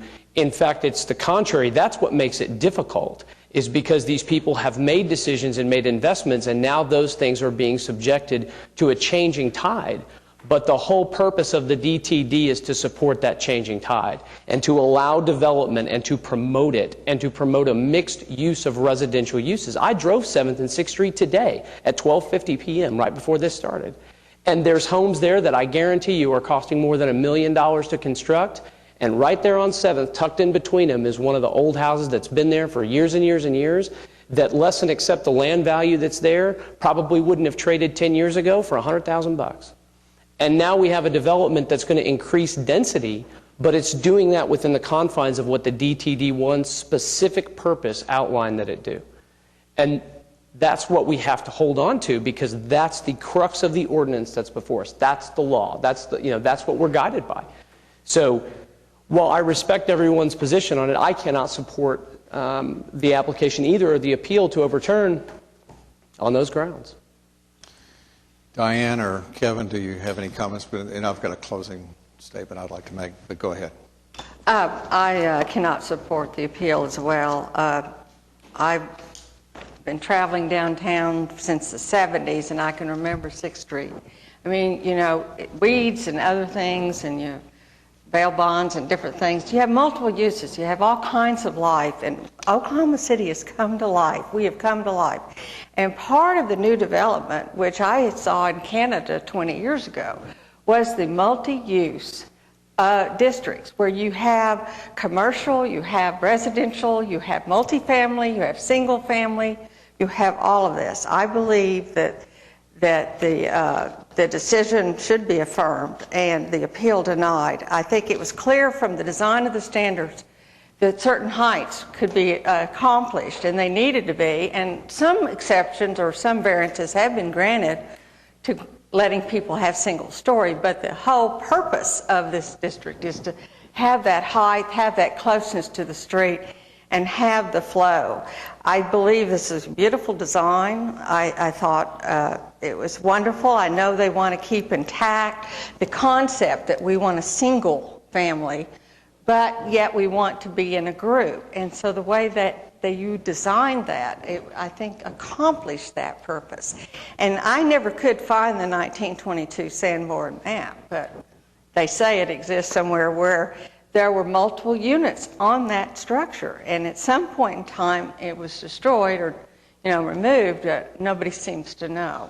I looked everywhere trying to find the structure, but it was a multiple family type of structure. There were multiple units, multiple family. That 6th Street is the arterial street, and the uses are residential, true, but there are uses that are also commercial. You have to look at the entire block. You look at the block, and we look at 6th Street, and there is no basis for any kind of view right. There is no view right, and I don't believe there is any law or anything that can support that you're entitled to have the whole view of your city.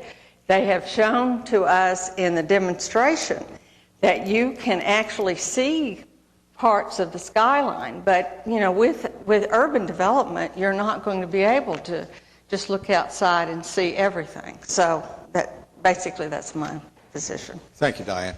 Before we move forward with our business, I want to all of you that live in the Cottage District and have argued passionately to see this project not follow through, that I appreciate your commitment to your community and your neighborhood. You're passionate, it's obvious about that, and you're committed. You've taken your families and your financial resources and your energy to that neighborhood. And this is a neighborhood that for years lied fallow and was a difficult one to pioneer. And for those of you that have moved down there and are building and investing in that neighborhood, I admire and appreciate your commitment. And I hope that, whatever the results of this board's action is today, that you will continue to be committed to your community and your neighborhood. If there's no further discussion, I would entertain a motion. I would make a motion that we sustain the decision of the Urban Design Commission, yeah, that's it. I have a motion and a second. Register your votes. That decision is upheld. If there's no further business, I would entertain a motion to adjourn. So moved. I have a motion and a second. Register your vote. We are adjourned.